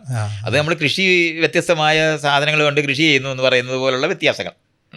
പക്ഷെ തട്ട് സമൂഹം കാർഷിക സമൂഹത്തിൻ്റെ അടിസ്ഥാന ഘടനയാണ്. കൃഷി തുടങ്ങിയതിന് ശേഷമാണ് ഈ എല്ലാ സ്ഥലങ്ങളിനകത്തും ഈ തട്ടായിട്ട് തന്നെ സമൂഹം ഉണ്ടായിരുന്നു. അതുകൊണ്ട് ശരീരം കൊണ്ട് ചെയ്യുന്ന എല്ലാ പണിയും അപമാനിതമായി മാറുന്നത് അങ്ങനെയാണ്. അത് ഒരിടത്ത് മാത്രമല്ല, മീനിയൽ ജോബ് എന്നൊക്കെ പറഞ്ഞ് ശരീരം കൊണ്ട് ചെയ്യുന്ന പണി മുഴുവൻ അടിമകൾ ചെയ്യുന്ന പണിയായിട്ട് മാറുന്നുണ്ട്. അധികാരമുള്ളവർ ആ പണി ചെയ്യത്തില്ല. അപ്പോൾ അടിമകൾ ചെയ്യുന്ന പണിയായി ശാരീരിക അധ്വാനം മുഴുവൻ മാറുന്നത് ഈ തട്ട് സമൂഹത്തിനകത്താണ്. അതുകൊണ്ടാണ് സ്റ്റിഗ്മയുള്ള ജോലികൾ ലോകത്തുണ്ടായത്. അവജ്ഞയുള്ളതും പുച്ഛത്തോടെ നോക്കുന്നതുമായ, അല്ലാതെ എല്ലാ ആളുകളും മരത്തെ കയറാൻ അറിയുന്നവരും വെള്ളത്തിൽ നീന്താൻ അറിയുന്നവരും മീനെ പിടിക്കാൻ അറിയാവുന്നവരും കൃഷി എന്ന് പറഞ്ഞാൽ ധാന്യങ്ങൾ ശേഖരിച്ച് ജീവിക്കുന്നവരായിട്ട് മനുഷ്യർ മുഴുവൻ നിന്നിരുന്നതല്ലേ. അപ്പോൾ ഏതെങ്കിലും ഒരു പണി മോശമാകുക എന്ന് പറയുന്ന അർത്ഥം ജീവിതത്തിനില്ല. പക്ഷേ അടിമകൾ താഴെയാണെന്ന് കാണുന്നത് വഴി ആ മൂല്യബോധം താഴെ എന്ന് പറയുന്നത് കാലിനോട് ബന്ധപ്പെട്ട് കാണുകയും ചെയ്യുന്ന മൂല്യബോധം ഹെയറാർക്കിക്കലായിട്ട് നമ്മളിൽ അനുഭവിക്കാൻ തുടങ്ങുമ്പോഴാണ് ഈ പറയുന്ന തട്ട് സമൂഹത്തിൻ്റെ മൂല്യബോധങ്ങൾ രൂപപ്പെടുന്നത്. ആ മൂല്യബോധത്തിനകത്ത് ശാരീരികമായി അടിമകൾ ചെയ്യുന്ന പണികളെല്ലാം തന്നെയും മ്ലേച്ഛമായ മോശപ്പെട്ട പണിയായി മാറുന്ന വാല്യൂ വരുന്നത് അങ്ങനെയാണ് താഴ്ന്നവരുടെ പ്രവൃത്തികളായിട്ട് ആ പ്രവൃത്തികളെയും കാണുന്നിടത്തേക്ക് പോകുന്നത്. ഇങ്ങനെയാണ് അതിന് അപ്പം ഗോത്രബോധം സ്വാഭാവികമായി നമ്മളിലുള്ളത് കൊണ്ട് അതിൻ്റെ മുകളിൽ തന്നെയാണ് ഇത് വെച്ച് പിടിപ്പിച്ചിട്ടുള്ളത്. ഇതുകൊണ്ട് ഗോത്രബോധം നമ്മൾ മീനിയൽ ജോബ് അല്ലെങ്കിൽ ഏറ്റവും താഴ്ന്ന രീതിയിലുള്ള പണി ചെയ്യുമ്പോഴും നിങ്ങളാണ് അത് ചെയ്യേണ്ടത്, അത് നിങ്ങൾക്ക് മാത്രമേ ചെയ്യാൻ കഴിയുള്ളൂ, അല്ലെങ്കിൽ നിങ്ങൾ മാത്രമേ അത് ചെയ്യാവൂ. അത് പിൽക്കാലത്ത് വളരെയധികം വിശദമായി പഠിപ്പിക്കുന്ന സ്ഥലത്താണ് നമ്മൾ മതം എന്ന് പറയുന്ന സാധനം വരുന്നത്. അത് ഈ സമൂഹം വലുതാകുന്നതനുസരിച്ചിട്ടാണ്. ഈ ഗോത്രങ്ങൾ തട്ടായിട്ട് ജീവിക്കാനായിട്ട് തുടങ്ങുമ്പോൾ ബലപ്രയോഗത്തിൽ ഒന്നിക്കുകയും ആ ബലപ്രയോഗത്തിൽ ഒന്നിക്കുന്നവരുടെ ആന്തരികമായ മനോഘടന നിയന്ത്രിതമായി വികസിപ്പിക്കുന്നതിനാണ് ആദ്യകാല വിദ്യാഭ്യാസങ്ങൾ മുഴുവൻ ആരംഭിക്കുന്നത്. ആ വിദ്യാഭ്യാസം എന്ന് പറയുന്നത് മതമാണ്. മതം ആ മനസ്സിനെ കാലിലെ ചങ്ങല ആന്തരിക ചങ്ങലയാക്കി മാറ്റുന്നതാണ് മതം. ആ, അതായത് നമ്മളിപ്പോൾ അല്ല, ഞാൻ ഒന്നും കൂടി അത് ഫിക്സ് ചെയ്യാണ്. അതായത് മതവിശ്വാസം അല്ലെങ്കിൽ ദൈവമായി ബന്ധപ്പെട്ടാണ് നമ്മൾ മതത്തിനെ കാണുന്നത് അതാ ദൈവം ഇങ്ങനെ സൃഷ്ടിച്ചതാണ് നിങ്ങളെ എന്ന് പറയാൻ വേണ്ടിയിട്ട്. അതിനാണ് അത് പറയുന്നത്. പക്ഷെ മതത്തിൻ്റെ റോൾ എന്ന് പറയുന്നത് ഇങ്ങനെ പറയുന്ന സമയത്ത് ഈ ആളുകൾ ഒരുമിച്ച് വരുന്ന സമയത്ത് ഒരു സമൂഹത്തിൻ്റെ ആ ഘടന, അതായത് വളരെ എക്സ്പ്ലോയിറ്റേറ്റീവ് ആയിട്ടുള്ള അല്ലെങ്കിൽ മേൽക്കീഴുള്ള ആ ഘടന അങ്ങനെ തന്നെ നിലനിർത്തി അവരെ ഒന്നിച്ച് നിർത്താനുള്ള അതുകൊണ്ടാണ് ഒരു ടൂളായിട്ടാണ് ഇതെല്ലാം ഉണ്ടാക്കിയത് ദൈവമാണ് എന്ന് പഠിപ്പിക്കുന്നത്. ഓരോ ഗോത്രം അവരുടെ ഗോത്രമാണ് അവരെ ഉണ്ടാക്കിയെന്ന് പഠിപ്പിക്കുന്നത്. ഈ ദൈവങ്ങളെ തമ്മിൽ ചേർക്കുന്ന പണിയാണ് പിന്നെ അങ്ങോട്ട് വരുന്നത്, ഗോത്രങ്ങളുടെ ദൈവങ്ങൾ. അപ്പോഴാണ് നമ്മൾ ഈ ആരാധനാലയങ്ങളെന്ന് പറയുന്നത് പൊതുവായ ആരാധനാലയങ്ങൾ ഉണ്ടാകുന്നുണ്ട്. അത് നേരത്തെ പലതരത്തിലുള്ള ഗോത്രങ്ങൾ ഒന്നിച്ചു കൂടുന്നിടത്ത് ക്ഷേത്രം രൂപപ്പെടുന്നു എന്ന് ഞാൻ പറയുന്ന അല്ലെങ്കിൽ ഉത്സവങ്ങൾ ഒന്നിച്ചു കൂടുന്നു എന്ന് പറയുന്ന ഈ പ്രക്രിയ തന്നെയാണ് ഉപയോഗിക്കുന്നത്. അവിടെ വരുമ്പോൾ എല്ലാ ദൈവത്തിനെയും ഒന്നിച്ചവിടെ വയ്ക്കും, ഓരോരുത്തരുടെയും പ്രതിഷ്ഠ ഉണ്ടാവും. ഗോത്രത്തിൻ്റെ ദൈവം ഓരോ ഗോത്രം അവരുടെ ഒരു ദൈവത്തിനെ കൂടെ കൊണ്ട് നടക്കുന്ന സ്ഥലത്തേക്ക് നമ്മൾ ഈ സാംസ്കാരികമായി നമ്മൾ മാറുന്നുണ്ട്. എന്നാൽ ഒരു സിമ്പലായിരിക്കും, ആ ഗോത്രത്തിനെ പ്രതിനിധീകരിക്കുന്ന ഒരു അടയാളമാണ് അവർ കൂടെ കൊണ്ട് നടക്കുന്നത്. ആ കൊണ്ട് നടക്കുന്നത് ഇവിടെ വയ്ക്കും, ആരാധിക്കാനായിട്ട് വയ്ക്കും. ആ വയ്ക്കുന്ന ഒരിടത്ത് വയ്ക്കും, അവിടെ കൂട്ടമായി ദൈവങ്ങളിരിക്കും എല്ലാ ഗോത്രത്തിൻ്റെയും. പക്ഷെ ജീവിക്കുന്നത് തട്ടായിട്ടാണ്, ആരാധിക്കുന്നത് എല്ലാവരും കൂടെ ഒന്നിച്ച. പക്ഷേ അതിനകത്തെ ഏറ്റവും വലിയ ദൈവം ഏതാണെന്ന് ചോദിച്ചാൽ ആരാണോ പിടിച്ചുകൊണ്ട് വരുന്നവരുടെ ദൈവമാണ് ഒന്നാമതാണ്. ആ ദൈവങ്ങളെ പിന്നെ പഠിപ്പിക്കുന്നത് ആ ദൈവം ആണ് ഇയാളുടെ ചേട്ടനാണ്, അനിയനാണ്, അയലത്തുകാരനാണ്, അനന്തരവനാണെന്നൊക്കെയുള്ള നിലവാരത്തിൽ ദൈവങ്ങളെ തമ്മിൽ യോജിപ്പിക്കുന്ന പണി ചെയ്യുന്നുണ്ട്. അത് ഓരോ സ്ഥലങ്ങളിൽ കാണാൻ പറ്റും. പ്രധാന ദൈവവും ഉപദൈവങ്ങളായിട്ട് ലോകവ്യാപകമായി എവിടെ പോയി നമ്മൾ ഈ ആരാധനാ ക്രമത്തിനെ പഠിച്ചാൽ വലിയൊരു ദൈവവും നമ്മളെ ഈ രാജാവിനെ പോലെ തന്നെ ഉള്ള ഒരു ഘടനയാണ് ദൈവത്തിനെ അകത്തും നമ്മൾ കാണാൻ പറ്റും. അപ്പോൾ ആന്തരികമായി പ്രധാന ദൈവവും ഉപദൈവങ്ങൾ എന്നുള്ള നിലവാരത്തിൽ എത്ര ഗോത്രം ചേരുന്നോ അത്രയും ഗോത്രത്തിന് ദൈവത്തിനെ കളയുന്നില്ല. ഇത് ഈ ബൈബിളിൽ ഇസ്രായേൽ ജനതയുടെ പലായനത്തെക്കുറിച്ച് പറയുമ്പോൾ ഇവർ പോകുമ്പോൾ ദൈവത്തിൻ്റെ ഒരു കൂടാരം കൂടി കൊണ്ടുപോകുന്നുണ്ട്. അതെ, ആ കൂടാരം പ്രസ്താവിച്ച് അവിടെ അങ്ങനെയാണ്. അപ്പോൾ ഈ ദൈവമില്ലാത്ത ഒരു ഗോത്രവുമില്ല. എല്ലാ ഗോത്രത്തിനും കുലദൈവമുണ്ട്. ആ കുലദൈവങ്ങളെ യോജിപ്പിക്കുക എന്ന് പറയുന്നതിനുള്ള കഥകൾ നിർമ്മാണവും ആന്തരികമായിട്ട് ഇവരെ ഒന്നിപ്പിക്കുക എന്ന് പറയുന്നത് പക്ഷേ ഒന്നിപ്പിക്കുന്നു എന്ന് പറയുമ്പോൾ തട്ടായിട്ടേ ഒന്നിപ്പിച്ചിട്ടുള്ളൂ. അല്ലാതെ ഗോത്രങ്ങളെല്ലാം സമമാണ് എന്ന് പറയുന്ന വരി അവിടെ ഇല്ല. അവിടുത്തെ മൂല്യബോധം എന്ന് പറയുന്നത് മേല് കീഴാണ്. അപ്പോൾ ഒന്നാമത്തെ ദൈവം എന്ന് പറയുന്നത് ഏറ്റവും ബലവാനായ ഗോത്രം, ആരാണോ പിടിച്ചുകൊണ്ട് വരുന്നത്.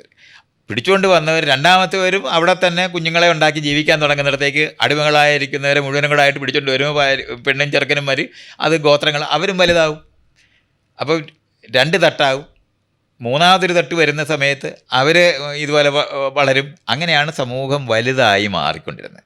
ഈ മാറുക എന്ന് പറയുന്നത് ആദ്യം ഒരു ഗ്രാമരൂപത്തിൽ, അതിനുശേഷം ഒരു കൊച്ചു പ്രദേശത്തുള്ള ജനങ്ങളെയെല്ലാം പലതരത്തിലുള്ള തട്ടുകളായിട്ട്, അപ്പോൾ ഒരു കേന്ദ്രത്വവും ഉപകേന്ദ്രങ്ങളും ഉണ്ടാകുന്ന നിലവാരത്തിലാണ് പിന്നീട് നീങ്ങുന്നത്.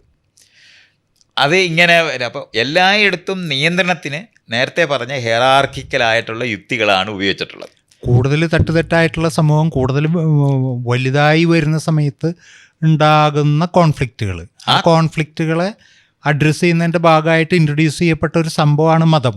അത് ഇൻട്രൊഡ്യൂസ് ചെയ്യപ്പെട്ടതെന്ന് പറയുമ്പം ഈ ആശയങ്ങൾ കുട്ടിക്കാലത്ത് തൊട്ട് പഠിപ്പിച്ചാൽ അവരെ മെരുക്കാൻ പറ്റുമെന്ന് പറഞ്ഞ് ഇണക്കാൻ പറ്റുമെന്നുള്ളത്, മെരുക്കുകയല്ല ഇണക്കാൻ പറ്റുമെന്ന് കണ്ടെത്തുന്ന സ്ഥലത്താണ് അച്ഛന്മാർ അമ്മമാരെയൊക്കെ പിടിച്ചുകൊണ്ട് വന്നിരിക്കുന്ന പ്രായപൂർത്തിയായ അവർക്ക് വേറെ ബോധമുള്ളപ്പോഴാണ് അവരെ മെരുക്കാനേ പറ്റത്തുള്ളൂ. കീഴടക്കാനേ പറഞ്ഞാൽ ഒരിക്കലും അനുസരിപ്പിക്കുകയല്ല, ബലം കൊണ്ട് കീഴ്പ്പെടുത്തുക എന്ന് പറയുന്നത് മാത്രമേ അത് നടക്കൂ. അത് നമ്മളിപ്പോൾ ആനയൊക്കെ നോക്കിയാൽ മതി, ആന ഒരിക്കലും ഇണങ്ങില്ല. അതിനെ ഇണങ്ങാത്ത അത് വേറൊരു ഇതാണ്. നമ്മൾ പിടിച്ചുകൊണ്ട് വന്ന് മെരുക്കും, പക്ഷെ കൊച്ചാന അത്രയും റെസിസ്റ്റൻസ് ഉണ്ടാകത്തില്ല, കാരണം അതിന് വേറൊരു അറിവില്ല. ഈ മനുഷ്യർ കൊടുക്കുന്ന അറിവ് മാത്രമായിട്ട് അതിന് മാറുന്ന കാരണം കൊണ്ട് അത് കുട്ടികളുടെ കൂടെ കളിച്ച് വളരുന്നത് പോലെ ബാക്കിയുള്ളവരുടെ ഇടയിൽ വളർന്നു വരുന്ന കാരണം കൊണ്ട് അത്രയും വയലൻ്റായ ഒരു അഡൽട്ടായിട്ട് മാറത്തില്ല. ഇതാണ് അതിനകത്തുള്ളത്. ഇതേപോലെ തന്നെയാണ് മനുഷ്യരുടെ കാര്യത്തിനകത്ത്. കുഞ്ഞിലേ തുടങ്ങിയാൽ അത് അവർ അനുസരണയുള്ളവരായിട്ട്. അപ്പോൾ മനുഷ്യർക്ക് സവിശേഷമായി ആവർത്തിക്കുക എന്ന് പറയുന്ന ഭാഷാപരമായിട്ടുള്ള ആവർത്തനത്തിന് ഇതുപോലെ കേട്ട് പഠിച്ചാൽ മാത്രമേ ഭാഷയൊക്കെ സംസാരിക്കാൻ പറ്റത്തുള്ളൂ എന്ന് പറഞ്ഞാൽ വളരെ അഡാപ്റ്റീവായി പഠിപ്പിക്കുന്നത്, പരിശീലിച്ച് കൃത്യമായി ആചരിക്കുന്നതുമായ ഒരു ജീവിയും കൂടാണ് നമ്മൾ. അത് നമ്മൾ നേരത്തെ ആ ചിമ്പാൻസിയുടെ കുഞ്ഞുങ്ങളെ പറ്റിയൊക്കെ നമ്മൾ പറഞ്ഞില്ലായിരുന്നു. അത് ആ എബിലിറ്റി എന്ന് പറയുന്നത് ഈ സ്ഥലത്ത് വളരെയധികം പ്രാക്ടിക്കലായി മാറുന്ന ഒരു സംഭവം. ആവർത്തിച്ചുറപ്പിച്ചാൽ അവർ കൃത്യമായി അനുസരിക്കും, അതിനകത്ത് തെറ്റ് വരാതെ അത് ചെയ്യും എന്ന് വരുന്ന ഒരു ഗുണപരത മനുഷ്യർക്കുള്ളത് കാരണം കൊണ്ട് ഈ വലിയ സമൂഹ നിർമ്മാണത്തിന് മനുഷ്യർക്ക് കഴിഞ്ഞു. മറ്റുള്ള ജീവികളെ നമ്മളിപ്പോൾ നോക്കിയാൽ സംഘമായിട്ട് നിൽക്കുന്ന ഉറുമ്പോ തേനീച്ചയോ മാത്രമാണ് നമ്പറിൽ വലുതാകുന്നത്. അതേസമയത്ത് ഒരു ചിമ്പാൻസിയെ എടുത്താലോ എന്ന് കഴിഞ്ഞാൽ നമ്മളെപ്പോലുള്ള പ്രൈമേറ്റ്സിനിടയ്ക്ക് ഒരിക്കലും നമ്മളോളം നമ്പറുള്ള ഒരു കൂട്ടരുണ്ടാകത്തില്ല. അത് സഹകരിക്കാനുള്ള കഴിവ് കൊണ്ടാണെന്ന് ഇന്ന് നമ്മൾ ആളുകൾ പറയുമെങ്കിലും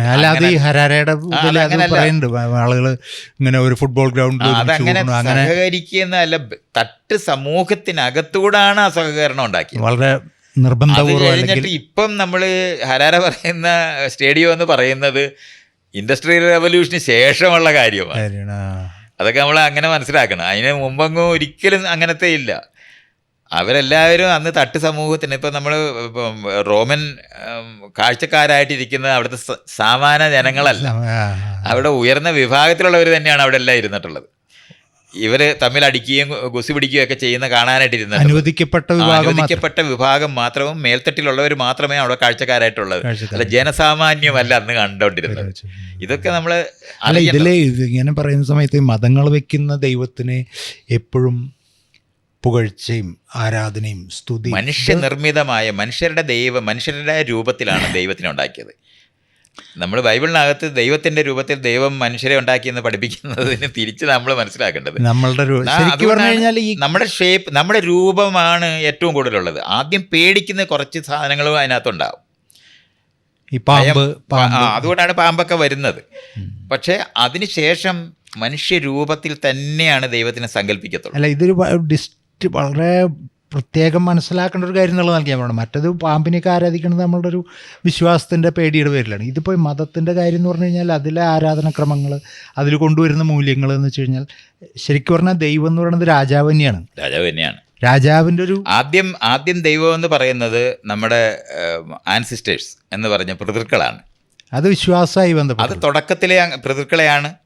അവർക്കായിരുന്നു അറിവുണ്ടായിരുന്നത്, അവരായിരുന്നു നമ്മളെല്ലാം സംരക്ഷിച്ചിരുന്നത്. അതുകൊണ്ട് അവിടെ നിന്നാണ് ആരാധന ആരംഭിക്കുന്നത്. പക്ഷേ ആ ആരാധന പിതൃക്കളെന്ന് പറയുന്നവരുടെ ആരാധന അധികാരമുള്ള രാജാവിലേക്ക് മാറ്റി പ്രതിഷ്ഠിക്കുക എന്ന് പറയുന്ന പണിയാണ് പിൽക്കാലത്ത് നടക്കുന്നത്. അതാണ് മതത്തിൻ്റെ റോള്. അപ്പം ഒരു ശക്തിയുണ്ട് എന്ന്, ആ ശക്തി അജ്ഞേയമായിട്ട് നമ്മളെ സൃഷ്ടിച്ചതാണ് എന്ന് നമ്മളെ പഠിപ്പിക്കുമ്പോൾ ആ പഠിപ്പിക്കുന്നതിൻ്റെ റെപ്രസെൻറ്റേറ്റീവായിട്ടാണ് ഈ രാജാക്കന്മാർ വരുന്നത്. എന്നുവെച്ചാൽ അതുകൊണ്ടാണ് വംശാവലി പറഞ്ഞു പോയി ദൈവത്തിലെത്തും. ദൈവത്തിൻ്റെ തുടർച്ചയാണ്. ദൈവം ആണ് ഈ രാജാവായിട്ട് മാറുന്നതെന്നുള്ളത് വരുത്തും.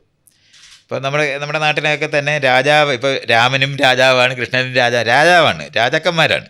അവർ അവതരിക്കുകയാണ്. ദൈവം അവതരിച്ചതായിട്ടാണ്, രാജാവായി അവതരിച്ചതായിട്ടാണ്. അപ്പം ദൈവത്തിൻ്റെ അവതാരമോ അല്ലെങ്കിൽ ദൈവത്തിൻ്റെ പ്രതിനിധിയോ അല്ലെങ്കിൽ ദൈവത്തിൻ്റെ ദാസൻ, അതൊക്കെ പിന്നീട് വരുന്നതാണ്. ദാസൻ എന്നൊക്കെ പറയുന്നത് ഇയാൾ നേരിട്ട് ദൈവത്തിൻ്റെ വംശാവലിയൊക്കെ പറഞ്ഞ ആൾക്കാർക്ക് സംശയം തോന്നുന്നതുകൊണ്ടാണ് ഈ ദാസനിലൊക്കെ എത്തുന്നത്. അതുവരെ ദൈവത്തിൻ്റെ അവതാരത്തിന് പകരമാണ് പ്രവാചകനാകുന്നത്.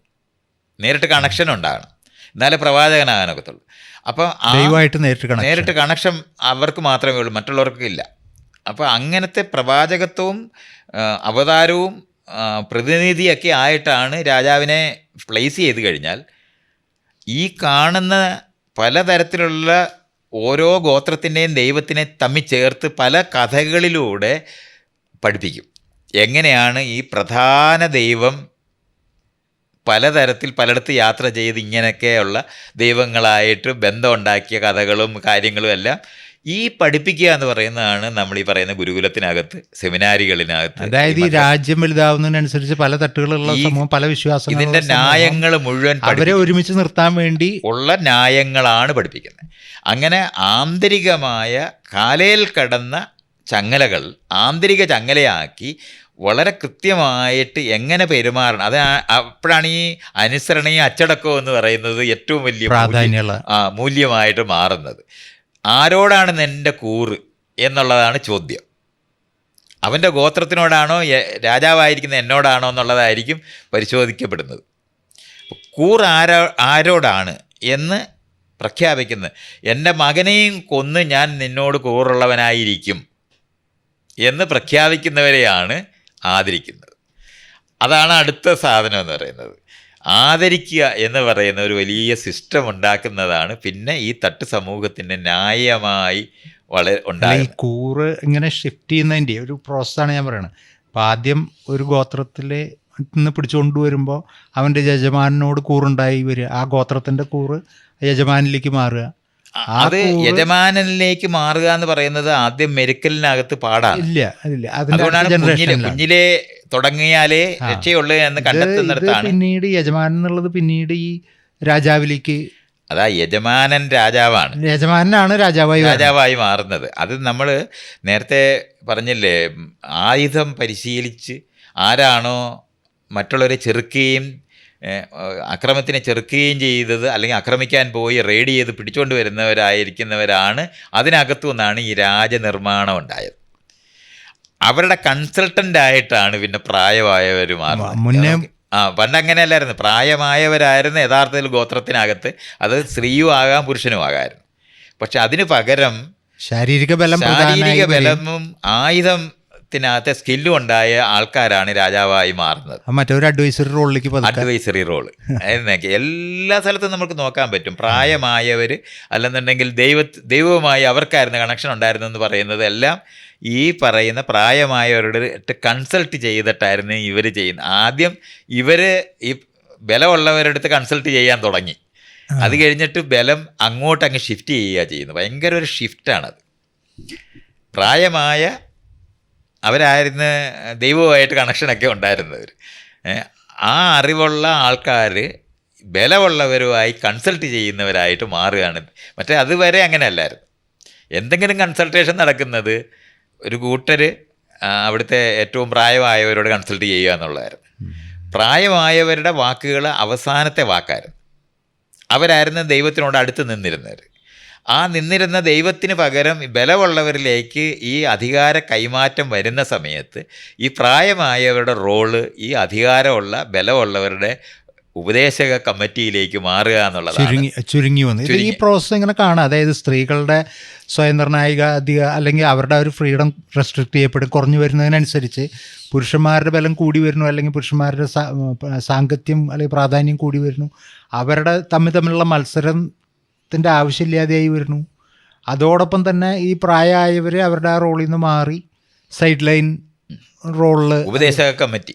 അല്ല, ഇതൊരു സമൂഹത്തിൻ്റെ ഒരു ഡൈനാമിക്സ് എന്നുള്ളത്. അത് ഓരോ ഗോത്രത്തിനകത്ത് ഈ ബലം വലിപ്പം വർദ്ധിക്കുന്നതനുസരിച്ചിട്ട് ഈ മാറ്റം വരുന്നതും ഇത് ആക്രമിച്ച് കീഴടക്കുക എന്ന് പറയുന്നതിലേക്ക് ഈ ആളുകളെ ഒരുക്കുക എന്ന് പറയുന്ന വളരെ കൃത്യമായ ഡിവിഷൻസ് ആരംഭിക്കുന്നത് ഈ കാർഷിക കാലത്തിൻ്റെ ആരംഭത്തിലാണ്. ഇപ്പോഴത്തെ ഈ സേനകളൊക്കെ അതിൻ്റെ തുടർച്ചയാണ്. അങ്ങനെയാണ് ബലമുള്ള പുരുഷന്മാർ മുഴുവനും കൂടെ ചേർന്ന് സേനയുണ്ട്. അപ്പോൾ എല്ലാവരും അത് തന്നെയും ഓരോ ഗോത്രത്തിനെയും സെപ്പറേറ്റ് ആക്കി നിലനിർത്തി തന്നെയായിരുന്നു ഈ പട്ടാളപ്പട പദവികളൊക്കെ എല്ലാം ഉണ്ടാക്കിയിട്ടുള്ളത്.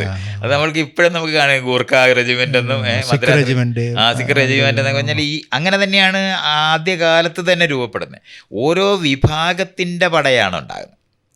എല്ലാ ഗോത്രത്തിനകത്തും ഈ പുരുഷന്മാരുടെ ബലമുള്ള പുരുഷന്മാരായിട്ട് മാറുകയും അവർ പടയായി മാറുകയും അവർ തട്ടുതട്ടായിട്ട് ഈ സേന തന്നെ തട്ടുതട്ടായിട്ടായിരുന്നു നിൽക്കുന്നത്.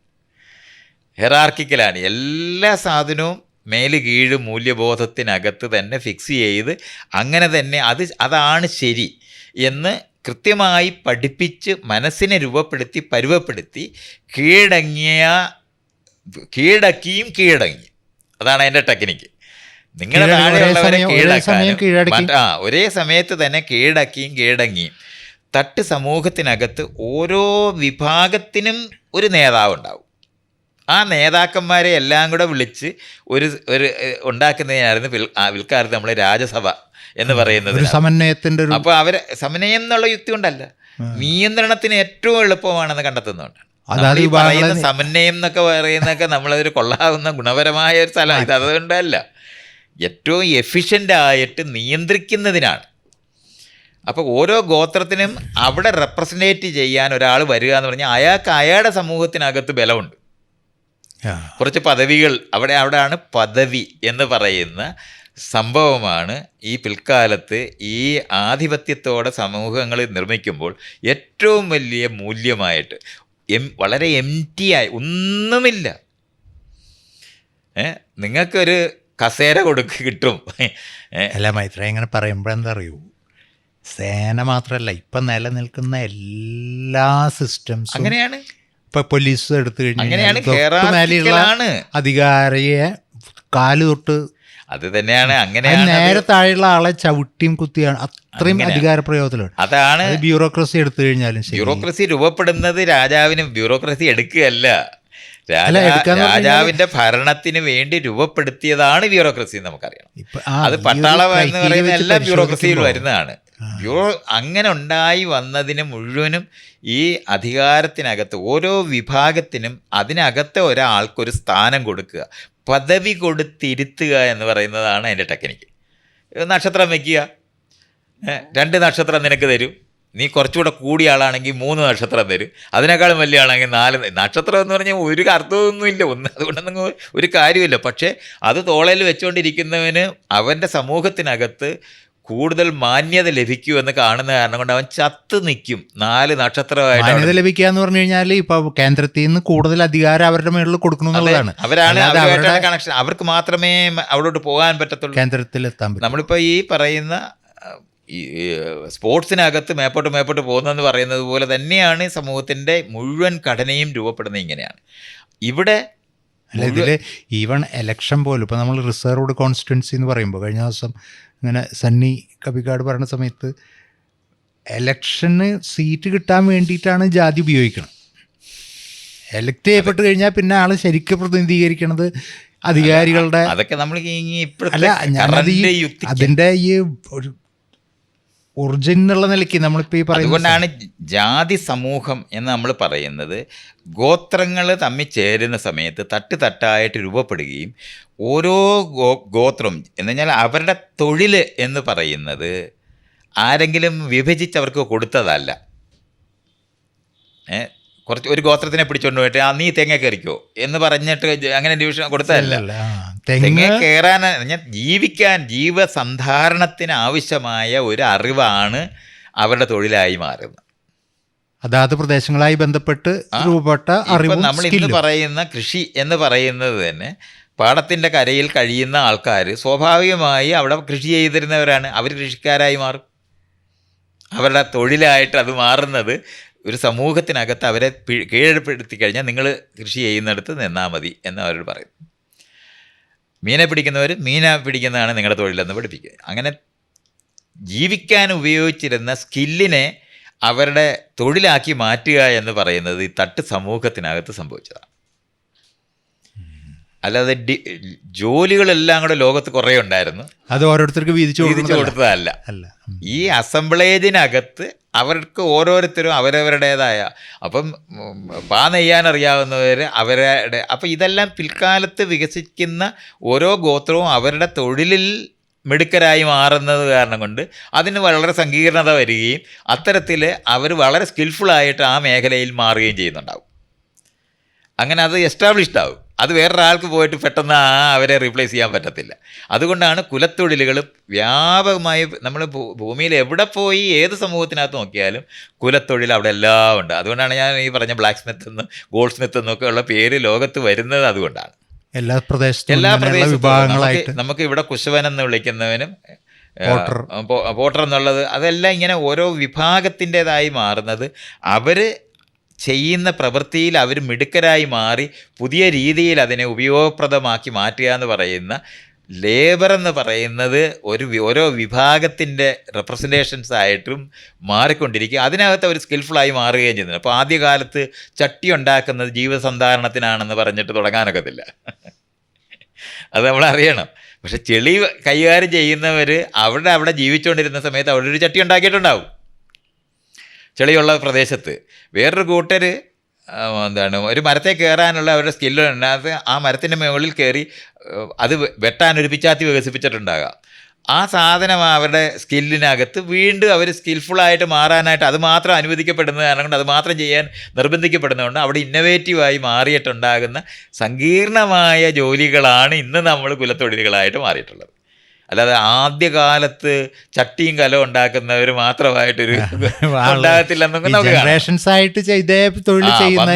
നമ്മൾ ഇന്ന് കാണുന്ന കുലത്തൊഴിലുകൾ ഇത്ര സങ്കീർണമായി മാറുന്നത് മറ്റുള്ള എല്ലാ കാര്യത്തിനകത്തും ഉള്ള ഗ്രേഡ് ഡെവലപ്മെൻറ്റ് വരുന്നതിൻ്റെ ഭാഗമായിട്ടാണ് അതെല്ലാം വന്നിട്ടുള്ളത്. അല്ലാതെ ആദ്യം ഒരു ഗോത്രത്തിനകത്ത് പലതരത്തിലെ കഴിവുകളുള്ളവർ അതിനകത്തുണ്ടാകുക എന്നുള്ളതാണ് സംഭവിച്ചത്. ഇതിൽ നമ്മളിപ്പോൾ ഈ എനിക്ക് തോന്നുന്നത് 2-3 കാര്യങ്ങളാണ് കണക്ട് ചെയ്ത് കൂടുതൽ എല്ലാം എനിക്ക് തോന്നുന്നത്. ഒന്ന്, ഈ സ്ത്രീകളുടെ പൊസിഷൻ ഇങ്ങനെ ഡിറ്റീരിയോറേറ്റ് ചെയ്ത് വരുന്ന കാര്യം. പിന്നെ അധികാരം ഇങ്ങനെ കോൺസെൻട്രേറ്റ് ചെയ്യപ്പെട്ടു വരുന്ന കാര്യം. പിന്നെ ആളുകളിൽ ഈ മൂല്യബോധം എന്നുള്ളത് ഈ തട്ടുതട്ടായിട്ട് വന്ന് അതിനെ വീണ്ടും അടിസ്ഥാന മൂല്യമാക്കി ഇങ്ങനെ അവരെ പറഞ്ഞ് വിശ്വസിപ്പിച്ച് കഥകളുണ്ടാക്കി പറഞ്ഞ് വിശ്വസിപ്പിച്ച്. ഇതിൽ ഒരു കാര്യം എന്താ വെച്ച് കഴിഞ്ഞാൽ, നമ്മൾ ഇപ്പോൾ ഹരാരിയൊക്കെ വായിക്കുന്ന സമയത്ത് മനുഷ്യൻ്റെ ഒരു പ്രത്യേക കഴിവ് കൊണ്ട് ഒരുപാട് ജനങ്ങൾ സ്വാഭാവികമായിട്ട് ഒരുമിച്ച് വന്നു എന്നുള്ള രീതിയിലാണ് അവർക്ക് കഥകൾ മിത്ത് വെച്ചിട്ട്. ആ കഥ എന്ന് പറയുന്നത് സത്യമാണത്. അയാൾ ആ പറയുന്ന ഏരിയയ്ക്കകത്ത് ആന്തരികമായി നമ്മളെ സ്വാധീനിക്കാൻ ഈ കഥകൾക്ക് കഴിയുമെന്നും അത് നമ്മൾ ആദ്യം പറഞ്ഞിട്ടുള്ളതാണ്. നമുക്ക് അറിഞ്ഞുകൂടാങ്കിലും നമ്മൾ കഥയുണ്ടാക്കി മക്കളോട് പറയും. അത് വളരെ പ്രകടമാണല്ലോ. പറയുന്ന കഥ പറഞ്ഞുണ്ടാകുന്ന, കാരണം ഭാഷ എന്ന് പറയുന്നത് സംസാരിക്കാൻ തുടങ്ങുന്നതിനെ പറ്റി നമ്മൾ നേരത്തെ സംസാരിച്ചിട്ടുണ്ട്.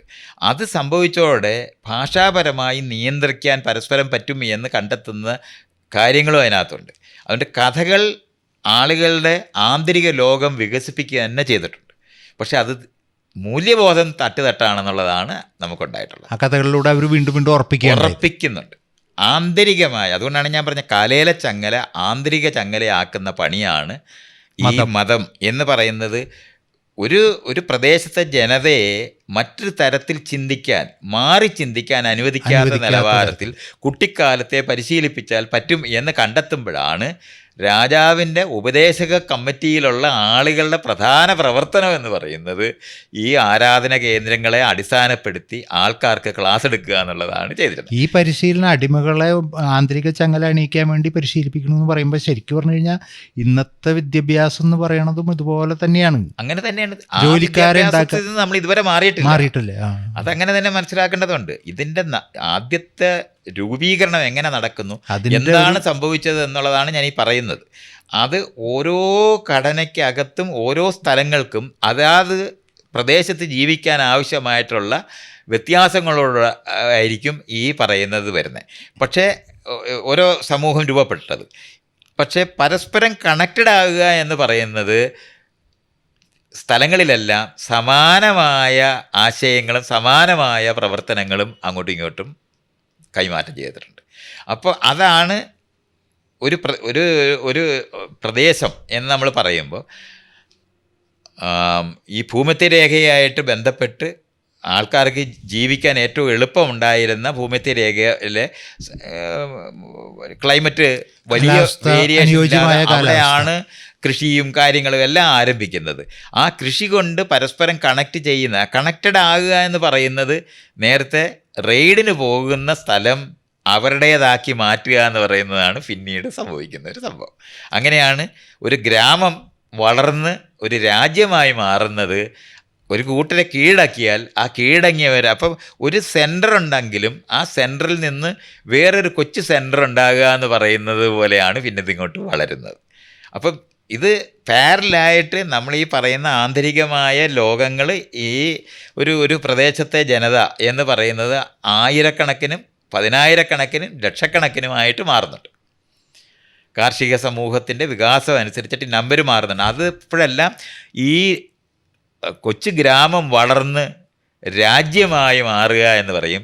രാജ്യമായി മാറുമ്പോൾ രാജാവിൻ്റെ ഭരണ സംവിധാനത്തിൻ്റെ ഹെറാർക്കി ഓരോ ഗ്രാമത്തിലും അതിൻ്റെ കാലും കയ്യും എത്തുന്നുണ്ട്. അപ്പോൾ അവിടെ എല്ലാം ഒരാളെ വിടും, അവരവിടെ പോയി നമുക്ക് അനുകൂലം. അപ്പോൾ അവിടെ നിന്നെല്ലാം അവരവിടെ ഉണ്ടാക്കുന്നതിൻ്റെ പങ്ക് ഇങ്ങോട്ട് കൊടുത്തയക്കണം. അങ്ങനെയാണ് രാജ്യ അതിർത്തി. നമ്മൾ ഇന്ന് കാണുന്ന രണ്ട് പേര് തമ്മിൽ എന്ത് ഇടപാട് നടന്നാലും അതിനൊരു പങ്ക് രാജാവിന് കൊടുക്കണം എന്ന് പറയുന്ന സിസ്റ്റമൊക്കെ ഉണ്ടാക്കുന്നത് അങ്ങനെയാണ്. നമ്മൾ ഇന്ന് കാണുന്ന ചുങ്കം എന്ന് പറയുന്ന സംഭവം ഒരു പ്രദേശത്തെ ആൾക്കാർ ഒന്നിച്ചു കൂടി, നേരത്തെ ഞാൻ പറഞ്ഞതാണ്, പല ഗോത്രങ്ങൾ ഒന്നിച്ചു കൂടുന്നിടത്ത് കച്ചവടവും കാര്യങ്ങളും അവർ ചെയ്യുന്ന കാര്യങ്ങളും എല്ലാം പരസ്പരം കൈമാറ്റം ചെയ്യുക എന്ന് പറയുന്നത്. ആ കൈമാറ്റം ചെയ്യുന്നിടത്ത് ഇപ്പം നിങ്ങളുണ്ടാക്കിയിരിക്കുന്ന തേങ്ങ മറ്റൊരു കൂട്ടർക്ക് വഴുതനങ്ങ ഉണ്ടാക്കിയവർക്ക് കൊടുത്തിട്ട് എടുക്കുമ്പോൾ അതിൽ 2 എണ്ണം ഇയാൾക്ക് വെക്കണം എന്ന് പറയുന്ന സാധനം ഇവർ രണ്ടുപേര് തമ്മിൽ നടക്കുന്ന എല്ലാ ട്രാൻസാക്ഷനകത്തും കണ്ടു നിൽക്കുന്ന ശരിക്കും പറഞ്ഞാൽ ഇന്ന് നമ്മൾ നോക്കുകൂലി എന്ന് പറയുന്നത് പോലെ ഉണ്ടായതാണ്. എനിക്കവിടെ ഗുണ്ടാപിരിവ് തന്നെയാണ്, ഗുണ്ടാപിരിവാണത്. ആ ഗുണ്ടാപിരിവ് എൻഫോഴ്സ് ചെയ്യുന്നത് വികസിച്ച അക്സെപ്റ്റഡ് സംഭവമാണ് ടാക്സേഷൻ. അത് തന്നെ ഇന്ന് നമ്മളത് പറയുന്നത് ഗുണ്ടാപിരിവാണ്. 2 പേര് നടക്കുന്ന എന്ത് കാര്യത്തിനകത്ത് എനിക്ക് പങ്ക് തരണം എന്ന് പറയുന്നത് ബലം കൊണ്ടാണ്. ഈ പറയുന്ന ആയുധ ബലമുണ്ടായിരുന്ന വിഭാഗം മറ്റുള്ളവരെ റെയ്ഡ് ചെയ്യുന്നവരാണ് രാജാവായി മാറുന്നതുകൊണ്ട് ആരെന്ത് ചെയ്താലും അതിൻ്റെ പങ്ക് എനിക്ക് തരണം എന്ന് പറയുന്ന നിലവാരത്തിൽ റിസോഴ്സ്ഫുള്ളായി ഇവർ മാറുന്നതാണ് ഈ പിൽക്കാലത്ത് നമ്മൾ ഈ പറയുന്ന രാജ്യരൂപീകരണത്തിന് നാന്ദിയായി മാറുന്നത്. അപ്പോൾ പലതരത്തിലെ സമൂഹം ഒന്നിച്ച് ജീവിക്കാൻ തുടങ്ങുമ്പോൾ വളരെ സങ്കീർണമായ സിസ്റ്റങ്ങൾ ഉണ്ടാകാൻ തുടങ്ങി. അത് ഹെറാർക്കിക്കലായ സിസ്റ്റങ്ങൾ ഉണ്ടാകുകയും അതിനാവശ്യമായിട്ടുള്ള സ്കിൽസ് ഡെവലപ്പ് ചെയ്യുന്ന ആൾക്കാർ ഇപ്പം അവിടെയാണ് നമ്മൾ കണക്ക് പഠിക്കുന്നതും അങ്ങനെയുള്ള പലിശയ്ക്ക് പൈസ കൊടുക്കുന്നത്, ഇത്തരത്തിലുള്ള സാധനങ്ങൾ ഈ ഓരോന്നിൻ്റെ ആപ്ലിക്കേഷൻ വരുന്നുണ്ട്. അപ്പോൾ രാജ്യം വലിപ്പം വയ്ക്കുന്നതിനനുസരിച്ച് പുതിയ സിസ്റ്റങ്ങൾ ഉണ്ടാവുകയും ഉള്ള സിസ്റ്റങ്ങൾ സങ്കീർണമാവുകയും അതും ഈ തട്ടുതട്ടായിട്ടുള്ള സംഭവം നിലനിർത്താനുള്ള സൂക്ഷ്മതയോടുകൂടി അതിൻ്റെ ഇടയ്ക്കാണ് ഈ ട്രേഡും കൂടെ. ഇത് നമ്മൾ ഈ രാജ്യരൂപീകരണം എന്ന് പറയുമ്പം ഒരു പ്രദേശത്തെ ചെറിയ ഒരു രാജ്യമാണ് ആദ്യം രൂപപ്പെടുന്നത്. ആ രൂപപ്പെടുന്നത് അന്നത്തെ കാലത്തെ കൃഷിയോ എന്ത് കാര്യമായാലും ശരി, ഒരു പ്രദേശം എന്ന് പറഞ്ഞാൽ ഒരു അങ്ങനെയാണ്, കാട്ടിൻ്റെ നടുവിലൊരു സ്ഥലമാണ് ഇവരുടെ ഈ നമ്മുടെ രാജ്യം എന്ന് പറയുന്ന ഒരു പട്ടണമാണ്. ആ പട്ടണം സേഫാക്കി നിലനിർത്തുന്നതാണ് കോട്ട കൊത്തളങ്ങളും ഇങ്ങനെയുള്ള സാധനങ്ങളെല്ലാമായിട്ട് അവർ നിലനിർത്തുന്നത്. അപ്പം ആ സമയത്ത് ഇത് ഒരു കൃഷിസ്ഥലവും ആ കൃഷിസ്ഥലം എന്ന് പറയുന്നത് ഒരു പട്ടണമായി മാറുന്ന ഈ പ്രോസസ്സിനകത്ത് മറ്റൊരു കൃഷിസ്ഥലത്ത് വേറൊരു വിഭാഗം ഉണ്ടാകുന്നതാണ് രണ്ട് രാജ്യം എന്ന് പറയുന്നതിന് നടുവിൽ കാടാണ്. അവിടെ പല ഗോത്രങ്ങൾ അപ്പോഴും ജീവിക്കുന്നുണ്ട്. പിടിച്ചുകൊണ്ട് വന്ന് അധികാര വ്യവസ്ഥ അങ്ങനെയില്ല അതിനകത്ത്. അവർക്ക് ഗോത്ര ജീവിതം തന്നെയേ ഉള്ളൂ. അപ്പം കാട്ടിനകത്തുള്ള ആൾക്കാർ ഇവരെ സംബന്ധിച്ചോളം കാട്ടാളരും അല്ലെങ്കിൽ നാടും കാടും ഉണ്ടാകുന്ന അങ്ങനെയാണ്. പക്ഷേ അന്നത്തെ രാജ്യം എന്ന് നമ്മൾ പറയുമ്പോൾ നമ്മൾ ഇന്ന് മനസ്സിലാക്കുന്നവരൊന്നും മനസ്സിലാക്കി കളയരുത്. അന്നത്തെ രാജ്യം എന്ന് പറഞ്ഞ ഒരു പട്ടണമാണ്.